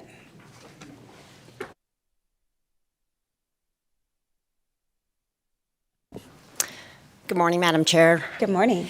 And committee members. My name is Tiffany Greenemeyer, Deputy Administrator for Division of Child and Family Services, and here to represent the Emergency Work Program and the 15-day. Information item E was an emergency work program approved the transfer of $316,049 from the personnel category to the adoption subsidy category to fund a shortfall in subsidy payments for the month of May. And then item F, it was a 15-day work program which approved the transfer of $150,000 from the personnel service category, $123,468 from the child welfare category, $100,000 from the temporary contract category, and $7,165 from the funeral expense category to support the adoption subsidy category, totaling $380,633 to fund a shortfall in subsidy payments for the month of June. The reason this happened was just an incorrect projection. I do have some new staff that are new to forecasting. So to correct that problem, I am providing training, teaching them how to forecast and bring up when there are issues and flag them immediately so we can go to a regular IFC. I do want to apologize. I would never have submitted an emergency work program if I would have caught this in April. So I do want to apologize for that. And with that, I can answer any questions. Thank you so much for the presentation, the explanation. As a person, as a child, my life started in foster care, and I was blessed to be adopted. So I want to thank you for the work that you're doing for adopted children. Members, any questions on this emergency work program? It's just an informational. All right. No questions. Thank you so much. Thank you. I appreciate it. That takes us to item G on our agenda, and we will have the American Rescue Plan Act Coronavirus State Fiscal Recovery Funds. We'll have Mr. Leiser from our LCB Fiscal Analysis Division present first, and then we will have our GFO, Ms. Amy Stevenson. Good morning. Good morning. Thank you, Madam Chair. For the record, Brody Leiser with the Fiscal Analysis Division. I'll walk through agenda item G1, the statement of American Rescue Plan Act Coronavirus State Fiscal Recovery Fund obligations and remaining unobligated balance. The table has been provided as a separate handout outside of the meeting packets. Members should have a hard copy, and it is also available on the committee's webpage listed under Meeting Material Agenda Item G1. At the top of page 1 is a high-level summary displaying the expenditures for fiscal years 2022 and 2023, the amounts currently authorized, which is inclusive of the request before the committee today, and the remaining unobligated balance. The statement does reflect that if all requests submitted for consideration today are approved, all remaining coronavirus state fiscal recovery fund authority would be allocated and there would be no available authority left for obligation. We are showing a negative $2, but that is just a rounding issue.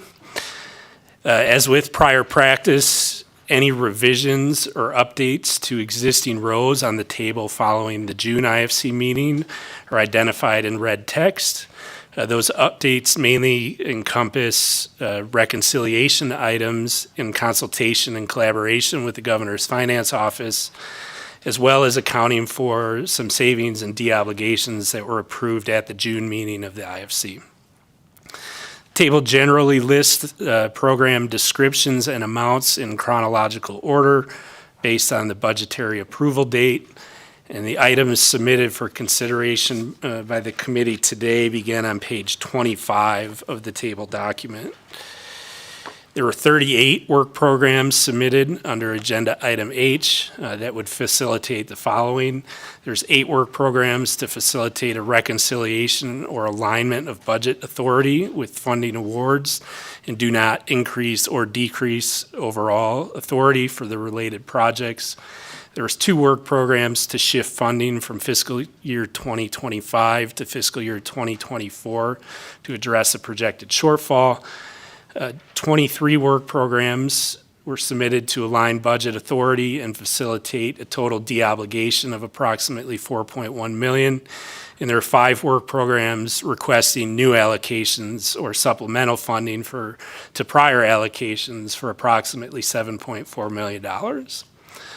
I did want to just state, Madam Chair, that while we are reflecting 100% of this funding would be obligated at this time if the committee approves all the requests today as reflected on the agenda, we do believe that it's reasonable to expect that additional savings and de-obligations may be identified between now and December 31st, 2024, which is the deadline to obligate funding by the federal government. This is anticipated with the reconciliation efforts that will occur with the close of fiscal year 2024. Just as an example, if there was funding approved for positions in FY 2024 and that position was vacant for any period of time, there could be savings associated with that. And so those types of things will come up, and we do expect those through that reconciliation effort that comes along with the fiscal year end. As well as any potential for any approved project to have funding de-obligated or requested for de-obligation. So while we are showing an unobligated balance of essentially $0 at this time, we just want to make sure that committee members are aware that additional work programs adjustments may come forward for consideration by the committee at subsequent meetings as a result of those fiscal year-end reconciliation efforts and other circumstances, just to ensure that little to no funding does go unspent by the state. And with that, Madam Chair, I would be happy to address any questions that members may have. Thank you so much. My question was going to be what would happen after we do the approvals if all the items get approved today, later, and you've answered that. Members, did you have any questions for Mr. Leiser? You know, again, Mr. Leiser, I want to thank you and the GFO's office. This has been a heavy lift for you all. We had a lot of money and a lot of great things that we did with it, and you guys kept track of every dollar. So I appreciate the work, the number of hours, early mornings, late nights that all of you put into getting us where we're at today. So not seeing any other questions from anyone. on the committee. I thank you so much. And I'll invite our GFO to the table.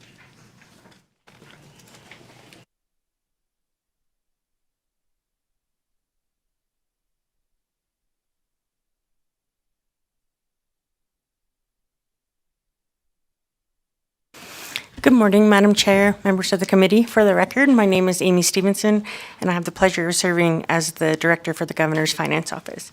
As Mr. Leiser indicated in his presentation, we have zero unobligated balance. He has a -2. I told him I have $2 in my wallet if he wants that rounding error.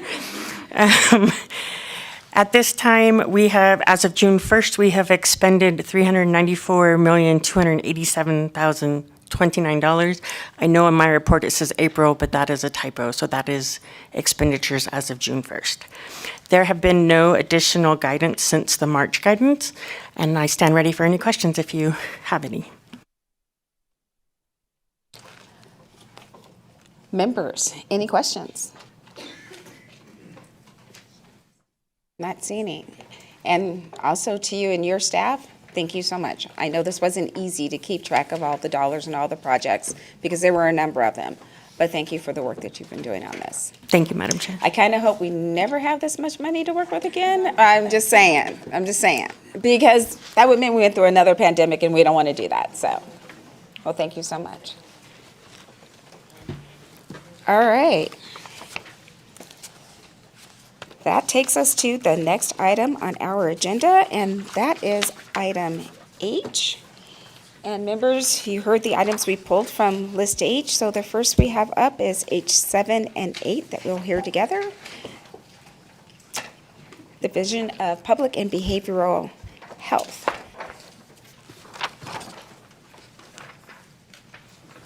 Good morning.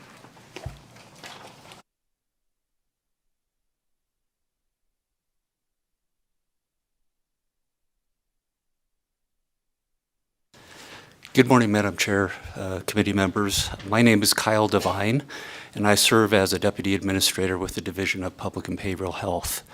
I also want to acknowledge that in the audience we have Blaine Osborne with the Nevada Rural Hospital Partnership, who is our partner on this project. Oh, he's at the desk now. This work program requests to continue the nurse apprenticeship program.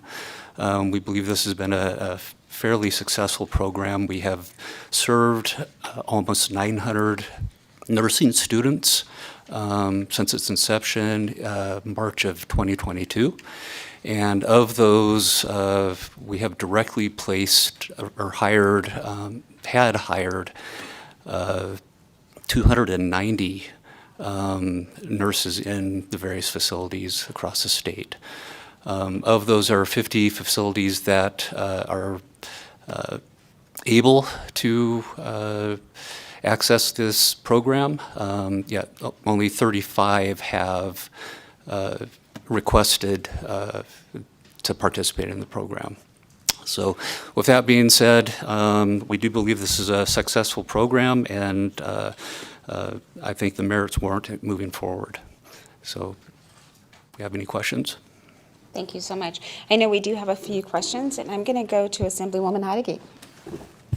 Thank you, Madam Chair, and thank you for being here. I'm super excited to hear that the program's a success and that it's going well. And I have a series of little short questions about the program. So you mentioned that only 35 out of the, or 35 out of the 50 are participating. One, do we know why the others aren't participating? Are they not facing a shortage of nurses? Also, I know you had mentioned that you guys have worked with about 900 apprenticeship students, and over 200 have been placed. Why haven't the others been placed for permanent hire? I know those are pretty significant. I think it's $4,000 sign-on bonus. So where are the remainder of the apprentices going? And I have a couple more after that, Madam Chair, if that's okay. Thank you, Madam Chair, members of the committee. Blaine Osborne, Nevada Rural Hospital Partners, for the record. Thank you for those questions, Assemblywoman. A couple of things here. First, for the students that may have not been placed yet, those are individuals that have not at this time been hired by a facility. that's participating in the program. Now, they may be at any point in their nursing school journey, if you will. They can start as nurse apprentices. It's probably unusual for them to start as a nurse apprentice during the first semester of nursing school, but certainly we see quite a few during the second semester, third semester, fourth semester, up until graduation. So for those folks that have participated in the program and may not have been hired yet, they may not have even graduated yet, depending on when they started. And then I'm sorry, you had another question. Yeah, I did, thank you. Facilities, yes. We, happy to say we have most of the major, larger facilities that were eligible participating. Some of those facilities that haven't yet are some of the smaller skilled nursing facilities in the state. For various reasons, either they don't have the means, they may have signed a contract with us thus far to start a nursing apprenticeship program, but they haven't been able to bring on any nursing students. We don't know how aggressively they are advertising job openings for those nursing students or some of those types of things. And a couple more short ones, I think. Are you at capacity? Is there more students wishing to become apprenticeships, or are you guys taking on everyone who wishes to become an apprentice? And do you happen to know what the average length of the apprenticeship program is? Like, are they enrolling as soon as they can enroll? Like you said, most of them don't enroll during their first semester, but are they enrolling immediately upon their second, and are they staying throughout the duration of their time in school? Thanks. Blaine Osborne for the record. I don't have the exact length of time that nursing students are enrolled in the program, but as far as capacity goes, I will say we're closing in with the month of June. The data we provided was up until the end of May of this year.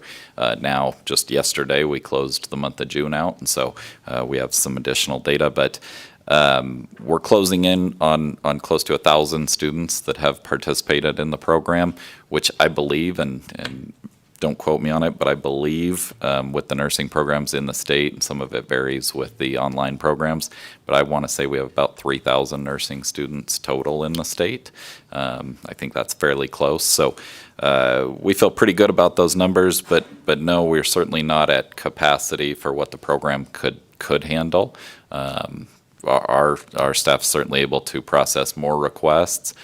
Some of that is just dependent on the facilities that are participating and how many positions they have available, how many nursing students they're supervising, RNs feel comfortable supervising or being enrolled in the program, some of those kind of things. And just my last two. One, could you talk to us about like how it's impacted the community? Have there been shorter wait times? Like, how has the community benefited from these apprentices? And also, what's the plan? It seems to be a successful program. So have you guys identified funding to continue the apprenticeship program after we run out of ARPA dollars? Sure, thanks for those questions. Blaine Osborne for the record. I would say first, we're obviously very excited and very grateful for the participation, the growth of the program that we've seen. We have had several conversations with legislators already regarding finding additional allocations during the legislative session. So we look forward to working with all of you and with the executive branch and hopefully being able to find some more permanent funding once the program ends. With this allocation, we feel very comfortable that we will make it through the end of the legislative session, through the end of this fiscal year with this allocation today. So we're hopeful to be able to do that. In addition to that, we have been searching for federal grants, maybe HRSA opportunities, things, other workforce programs that might exist in which we could find some additional dollars. Thus far, we have not been successful in finding other grant funding that could make up the difference. And then as far as the impact the programs had, I can say one of the stipulations that DPBH has put on us as we have worked through this program is to track those students as they are hired for up to 3 years that they've had those retention bonuses. And so we're just at the point now where we've seen a full year of students being retained. And so we're working on putting surveys together as far as what the program has meant to those individual nursing students or now hired nurses. But But I would defer to some of the comments you heard in public comment today in support of the program. I think the feedback we get from the facilities is just overwhelming gratitude for the help that this has provided them, particularly in not relying on travel nurses and traveling nurses as we've moved out of the pandemic, and the ability for these facilities to develop their own, hire their own. They are getting a wonderful exposure to nursing students before they hire them for sometimes as long as 3 nursing semesters to get to see that individual's work ethic and how they work in the hospital or in the long-term care with patients, all of those things. Thank you. Members, any other questions? Yeah, Senator Titus. Thank you, Madam Chair. First, a comment. Thank you all for recognizing this program and putting it together. During the COVID is when it started. You had the foresight, Nevada Rural Hospital Partners, to understand the need, and the director of the DPH understood the importance of this. And it's one of the things we've done right in our state regarding healthcare and access. So thank you for that. Having said that, however, it is a successful program, and hopefully we can continue to find funding moving forward. But because it's worked so well, there are so many other healthcare careers shortages in our state that have internships and need for training. Is there any interest in the department looking at other, say, social workers, physical therapists, other medical professionals that this could be applied to moving forward? Kyle Devine for the record. I want to say that we are open to developing the workforce anywhere we can. So as funds are allowed, as programs are brought forward, you're absolutely right. This is something that would translate to other disciplines, and we are absolutely open to looking at that and trying to move forward with that. Great, thank you. I'm looking forward to further conversations on that one. Thank you. Thank you, Madam Chair. You're welcome. Members, any other questions? All right, not seeing any. So with that, I'll accept a motion for approval. So moved, Madam Chair. We have a motion and a second to approve items H7 and H8. Any discussion on the motion? Not seeing any. All in favor, please say aye. Aye. Any opposed? The motion carries unanimously. Thank you so much for being here with us today. Then we'll move on to the next item, which is H9. Good morning.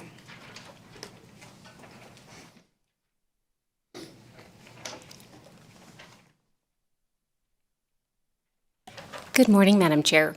Reagan Comas with R&R Partners here representing the LaRue Center for Brain Health. We're happy to answer any questions you may have. And I'm sorry, Madam Chair, I may also note that I also have Elaine Pinchke. She is the Administrative Director of the LaRue Center for Brain Health on the phone if there's any other specific questions that I can't answer. Yes, as staff and Vice Chair Dondero Loop and I looked at this work program, we didn't have any issues with it. We brought it forward just as an informational so you all would know what the money is going to. So good morning. If you could just explain what it is, we have it on as an informational. Thank you.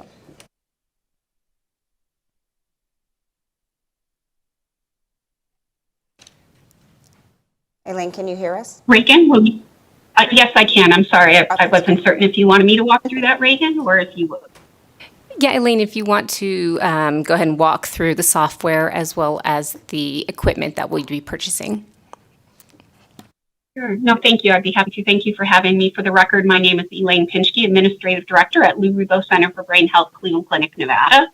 And what we are hoping to do is to be able to purchase both software and equipment that will be used on multiple scanners within our department to increase the patient experience for our patients who will be coming through, as well as to increase access, to be able to scan those patients in a faster time without compromising any of our excellence in medical imaging. Many of our patients are burdened with neurocognitive, neurodegenerative movement disorders. And so having them be able to hold still long enough, have the cognition to follow the directions, and then also for their bodies to react in the way in which we need them to, really becomes a challenge. And so to be able to have software and equipment to be able to scan them in a faster way, make them more comfortable, will allow us to not have to repeat images and allow us to be able to see more patients and open our access to those in our community as well. Thank you so much. Members, any questions? I am not seeing any. And as I said, there were no issues that we saw with the program, the work program. We just kind of wanted you to explain to the members what it was. So seeing no questions, I'll entertain a motion to approve. So moved, Madam Chair. We have a motion and a second. Any discussion on the motion? Not seeing any. All in favor, please say aye. Aye. Any opposed? The motion carries unanimously. Thank you so much for joining us. Thank you so much. Thank you. And thank you for the work you're doing. Members, moving on to the next items, we'll do H12 and 13 together. It's the Department of Health and Human Services Division of Public and Behavioral Health for the Southern Nevada Adult Mental Health Services. And I see that you're joining us virtually. Good morning. How are you? I'm well, thank you. For the record, my name is Susan Lynch, and I serve as the Hospital Administrator for Southern Nevada Adult Mental Health Services. And I do have a brief opening statement to read to this committee, if you'll bear with me, please. Thank you for the opportunity for DPBH to provide some updates and information regarding statewide forensic services. We want to first express our appreciation to this committee for supporting the multifaceted effort to address the demand for forensic services. The support we have had from the governor's office, the director's office, and this group has been phenomenal. This includes implementing a variety of initiatives, assessing our own internal systems for improvement, and increasing focus partnerships with the courts, law enforcement agencies, and community leaders. Our efforts include several ARPA-based initiatives. These efforts include maximizing the current capacity for forensic services, implementation of expanded jail-based mental health program in our largest county, hiring additional clinical staff to provide evaluations, and collaborating with skilled nursing facilities to serve individuals who need a higher level of care for their medical complexities in addition to mental health. As of yesterday, July 15th, 2024, there were 111 individuals waiting for forensic services. While this number clearly indicates more work is needed, it does reflect a 21.8% reduction since December 2023, when there was 142 people waiting. Between June 19th and July 3rd, 20 individuals were admitted to restoration under NRS 178.425. Those people had waited an average of 86 days. That is down from an average wait of 119 days for the 11 individuals who were admitted June 1st to June 13th, 2023. DPBH anticipates continued improvement in these metrics as we continue to refine these initiatives. Thank you very much for your support. And today I am here to answer any questions for agenda item H12 and 13. Thank you so much for the presentation. I know that we do have a few questions for you. I am going to go to Assemblywoman Brown-May first. Thank you, Chair. Thank you for the presentation. I just have two questions.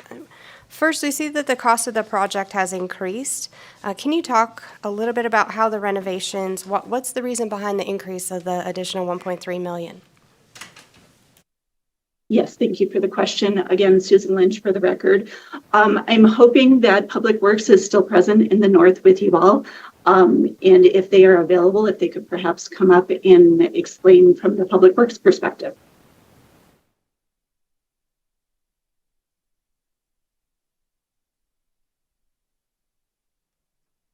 Good morning. Thank you for joining us. Good morning. My name is Will Lewis. I'm an administrator for Public Works. Good morning to the committee. So to answer the question, when we based our original cost estimate on the project, it was based on preliminary estimates that we had at the time. The building was built in 1972, and so during the design phase, we discovered that there were anti-ligature components, cameras, patient safety upgrades that needed to be inputted into the project, which increased the cost for the 21 forensic beds. Thank you.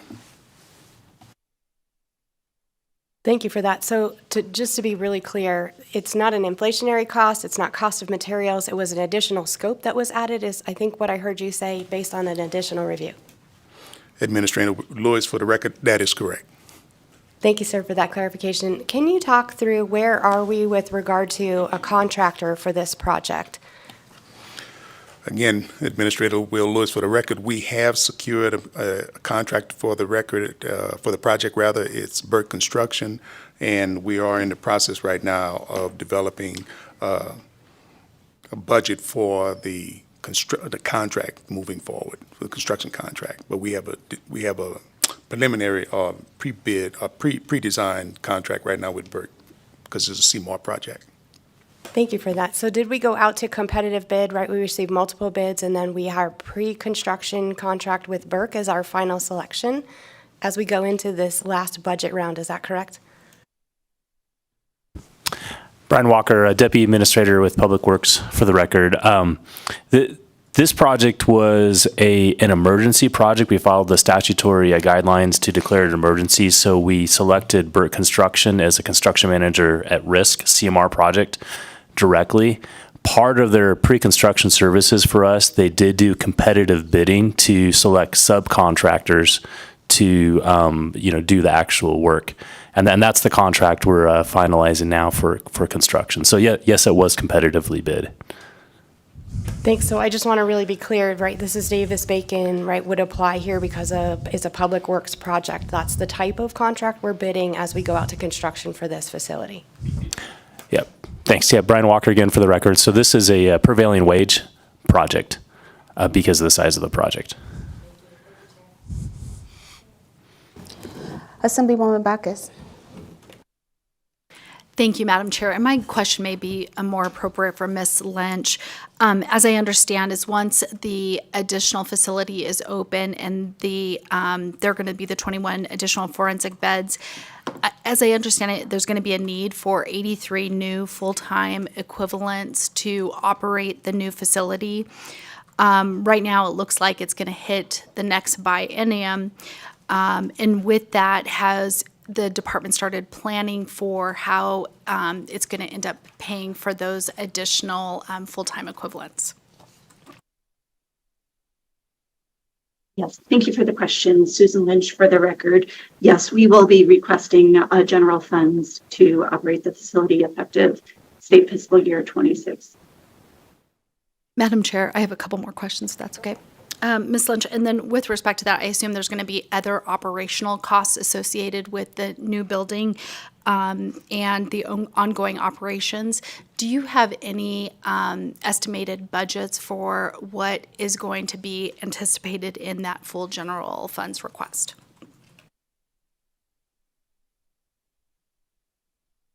Susan Lynch for the record. Yes, I do have estimates prepared. We're looking at, for state fiscal year 26, $15,150,775. I can provide a further breakdown for the categories if that's needed. And then additionally for state fiscal year 27, we are forecasting $15,050,014 with a total combined request of $30.2 million. And then my last question is probably going to be a two-part question. Obviously, the facility, it sounds like it will be open a little later, but with respect to the hiring, it sounds like a lot of employees. What is the division's plan and timeline for hiring and training the new staff that's going to be required to operate Building 3A once the planned renovations are completed? Susan Lynch for the record. I do have a detailed plan written out. If you'd like, I can read that to you today. It's about 1 page long, or I can submit it to this committee for review. But if you'd like, I can give you the highlights of it. Ms. Lynch, that's fantastic that you have such a comprehensive plan. We'd be happy for you to submit it to our committee, as well as the breakdown of what those additional costs moving forward into the next biennium is going to look like. We would appreciate that.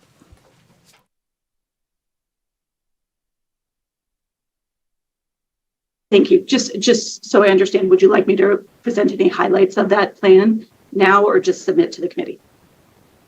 If you'd like, that'd be great. Okay, perfect. So one of our initial pieces of our timeline in our plan is that we will continue to fill our existing vacancies.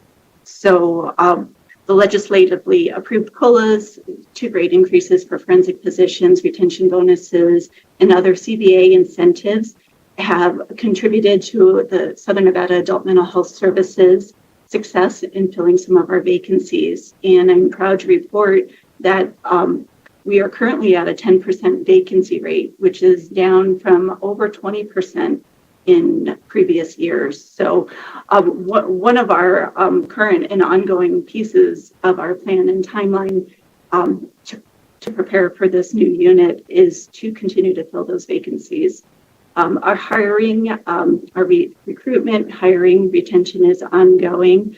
For many of our positions and departments, we are already cross-training across both the civil and forensic hospitals. So when new staff are coming aboard in positions such as nursing, mental health technicians, social services, they're made aware that they could be serving on either a civil unit, a forensic unit in a variety of buildings. And cross-training across those buildings is provided during the orientation process. Additionally, in the works are not only a new staffing plan for the new building, taking into account the acuity of the patients that will be housed in that building, and also safety plans. So we are putting together all the pieces, a multifaceted approach to staffing the building and mitigating any safety concerns once we're opened. Happy to take any further questions. Thank you so much. I believe we do have one more question, but if you could send that comprehensive list to the committee secretary, we can get it to all the members on the committee. That would be great. And then we're going to go to Senator Spearman for a question. Thank you, Madam Chair. Just a quick question about the taking apart the building and putting back together. Are there any other environmental hazards, asbestos, lead paint, or anything of that nature that need to be mitigated as well?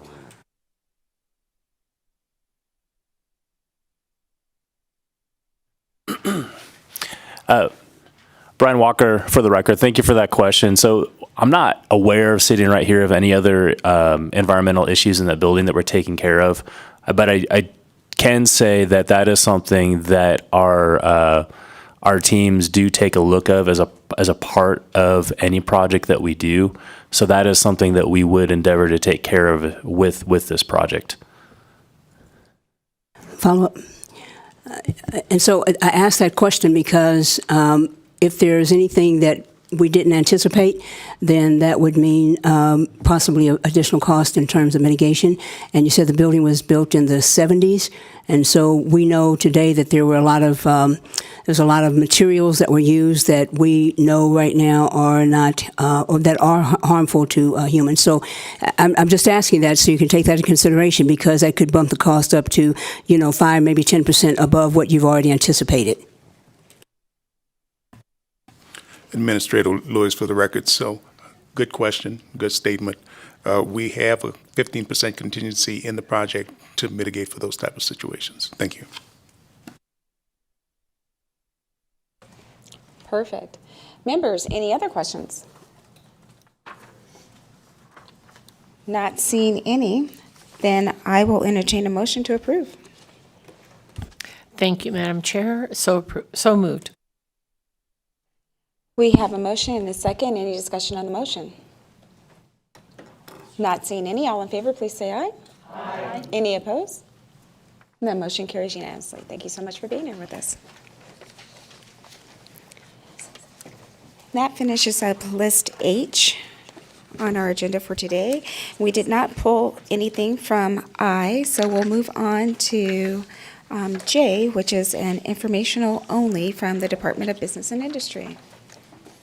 Good morning, and it's still morning. It is still morning. I was going to remark, it's wonderful to be here. Good morning, Madam Chair, members of the committee, Christine Hess, Chief Financial Officer with the Nevada Housing Division. Of course, Administrator Acroth sends his regrets he was unable to attend this meeting. I'm going to provide, in your packets, of course, you had an update, but I'm actually going to provide a more recent update from July 9th.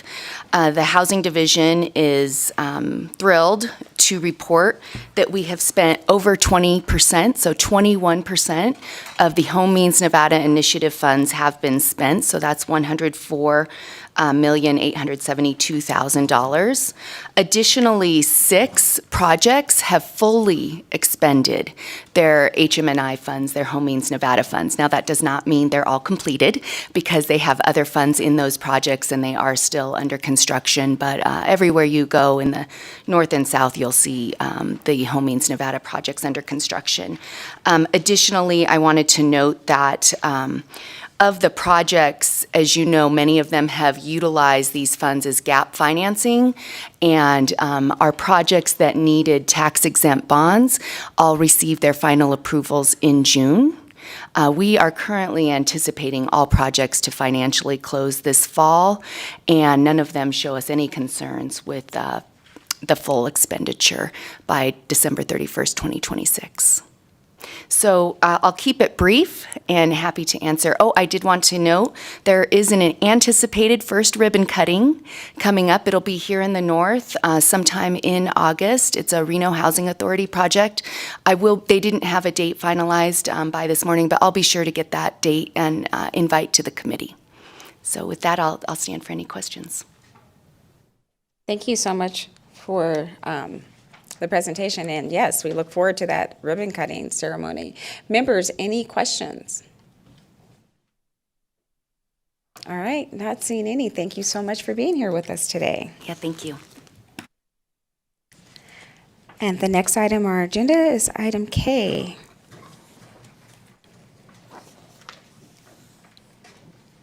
It's our prison industries. Good morning and welcome to IFC. Good morning, Madam Chair, Vice Chair, and members of the committee. For the record, my name is Bill Quenga, Deputy Director of Industrial Programs with Department of Corrections. I'm here before you today to answer any questions regarding our accounts receivable that you have on hand.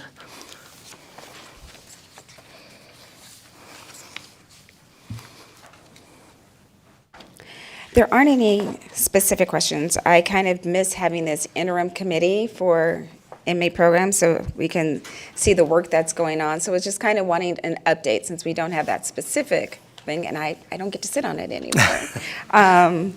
So just what's going on, if you could tell us about inmates, how many inmates we have in the specific work programs. And then I know that I believe it was 2 IFC meetings ago, there was some questions from, or concerns from community members about programs for our female inmates. Do we have any anticipated on any new programs there? Yes, ma'am. For the record, Bill Quenga, Deputy Director for Industrial Programs, Department of Corrections. We do have 2 programs that are coming in. I was in front of the Joint Interim Judiciary Committee a few weeks ago or so, and I proposed for motion to approve 2 contracts, to move forward with a contract. One is with Carson Trust. It'll be the second trust company that we'll be working with. We have one in Reno where we use the minimum custody offenders out of Stewart Camp. We will also be pulling from there with another officer and using another 8 to 12 offenders to go up here in Mound House. So we're in the process of negotiating that contract at this time. For the women's, we have Sustainable Resource Solutions, used to be Inc. for Work. What they do is they repackage and refurbish ink cartridges, which I'm trying to work with state procurement to see if we can help the states save money.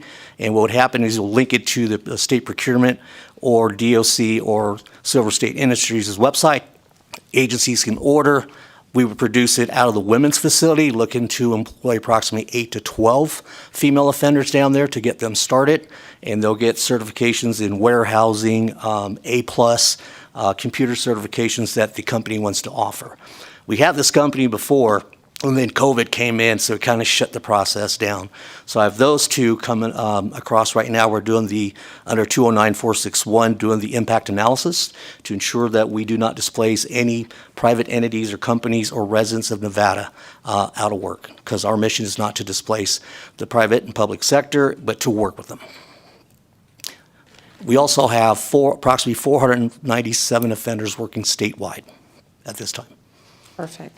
And members, the reason that the Department of Corrections is before us today is that they're required to submit an accounts receivable report to each meeting of the Interim Finance Committee, and the report is in your backup documents.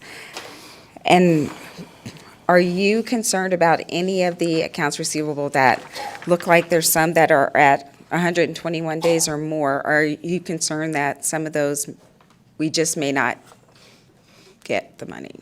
For the record, Bill Quenga, Deputy Director, I am not concerned. Since that report that you received on 5/21 that you have, and I just ran an update with my Administrative Services Officer, we have reduced that balance, and that balance that you have is $912,736.33.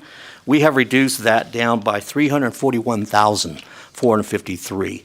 I've had staff meetings to ensure that our industry supervisors are communicating, collaborating with our customers and our accounting division to ensure that we stay aggressive and to make sure we're obtaining or collecting these funds so that we don't go into lag. So my goal is to keep it under 60 and go from there. Game Farm, as you can see, it's a new company, new ownership.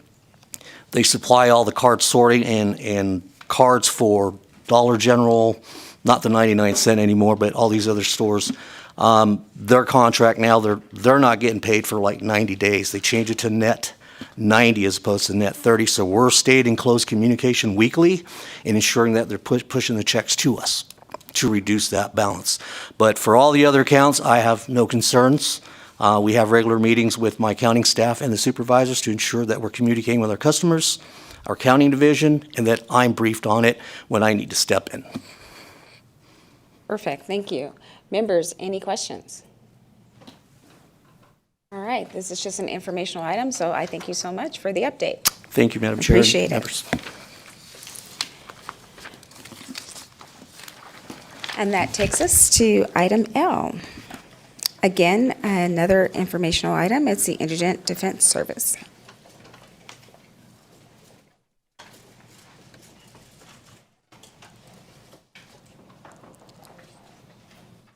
Good morning. Good morning. Good morning. For the record, my name is Amy Stevenson. I'm the Director for the Governor's Finance Office. Here to answer any questions regarding the informational item for the DIDS agency.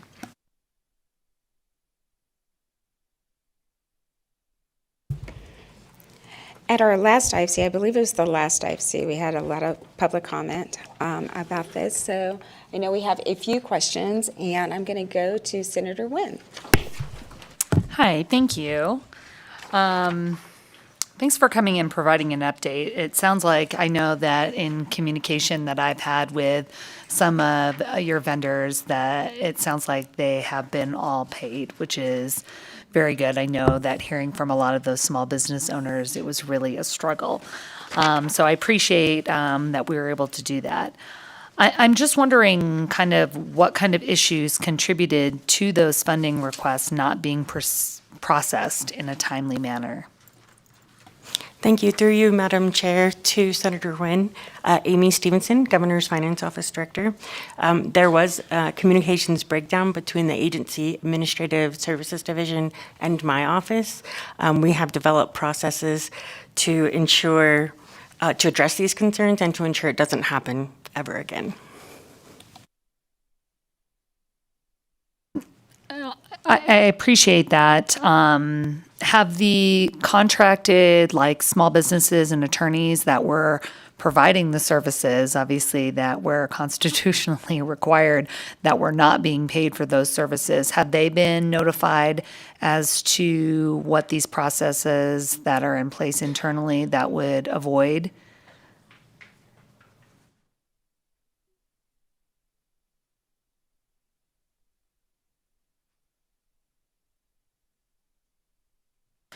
Thank you. Marcy Rebra, and I serve as the Executive Director of the Department of Indigent Defense Services.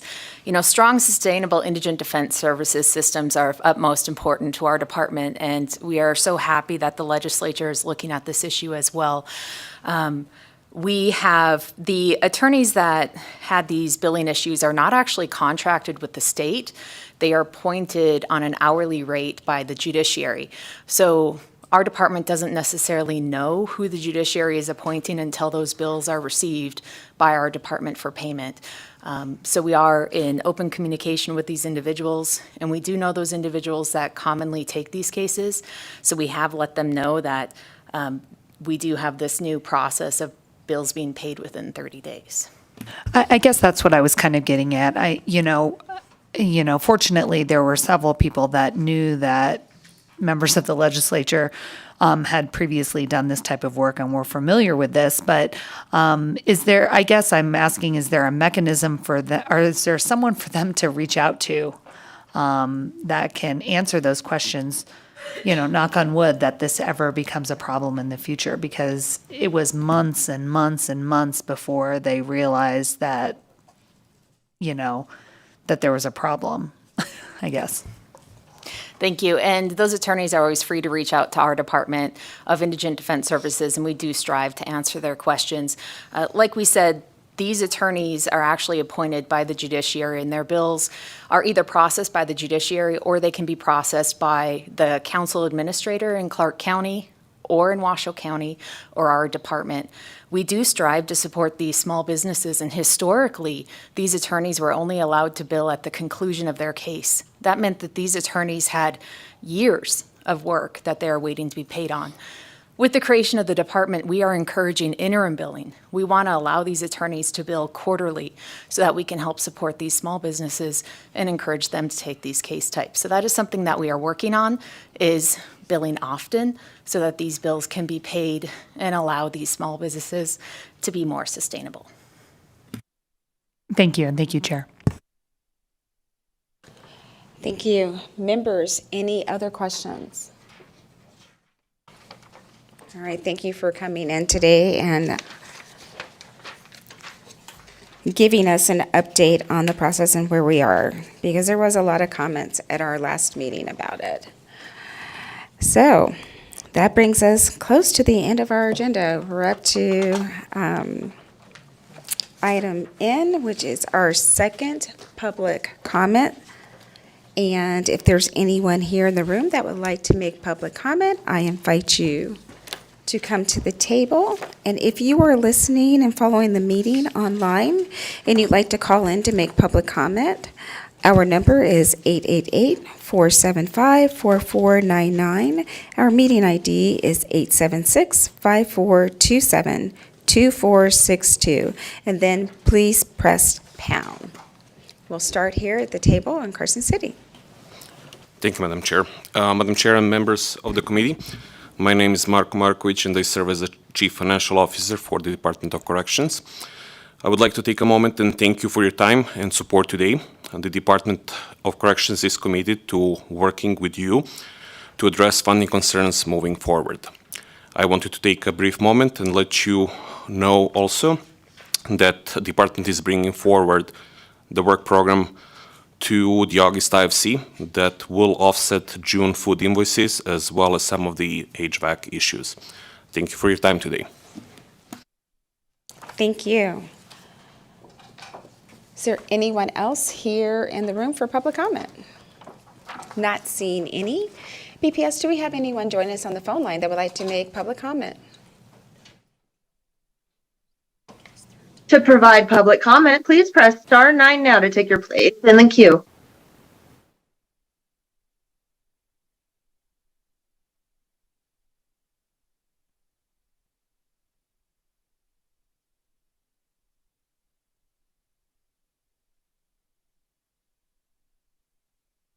Hi. I had just had a few questions or concerns. I know that for an immediate relief of the heat, they said that they need a custom part made for those swamp coolers. And I was just curious as to if they contacted or tried to find someone locally who could fabricate that, because I'm sure there's somebody who can make that part if that's all that's needed to get relief, immediately. And that was it. Thank you. Thank you. And I know you're on the phone, you can't see the room, but NDOC is in the room and they heard your comments. Next caller.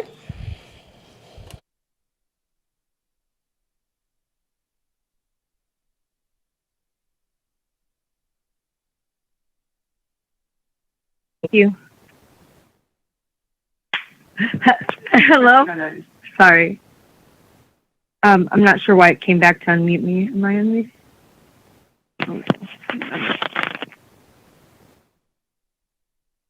Sorry, if you've recently joined the call and would like to provide public comment, please press star 9 now to take your place in the queue.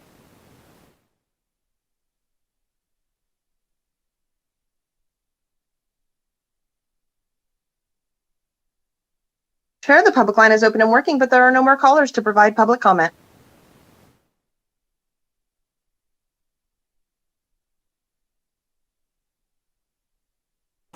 All right, well, with that, that brings us to the end of our meeting. And y'all, we have never had a meeting this quick. Don't think it's ever going to happen again, but enjoy today. This meeting is adjourned.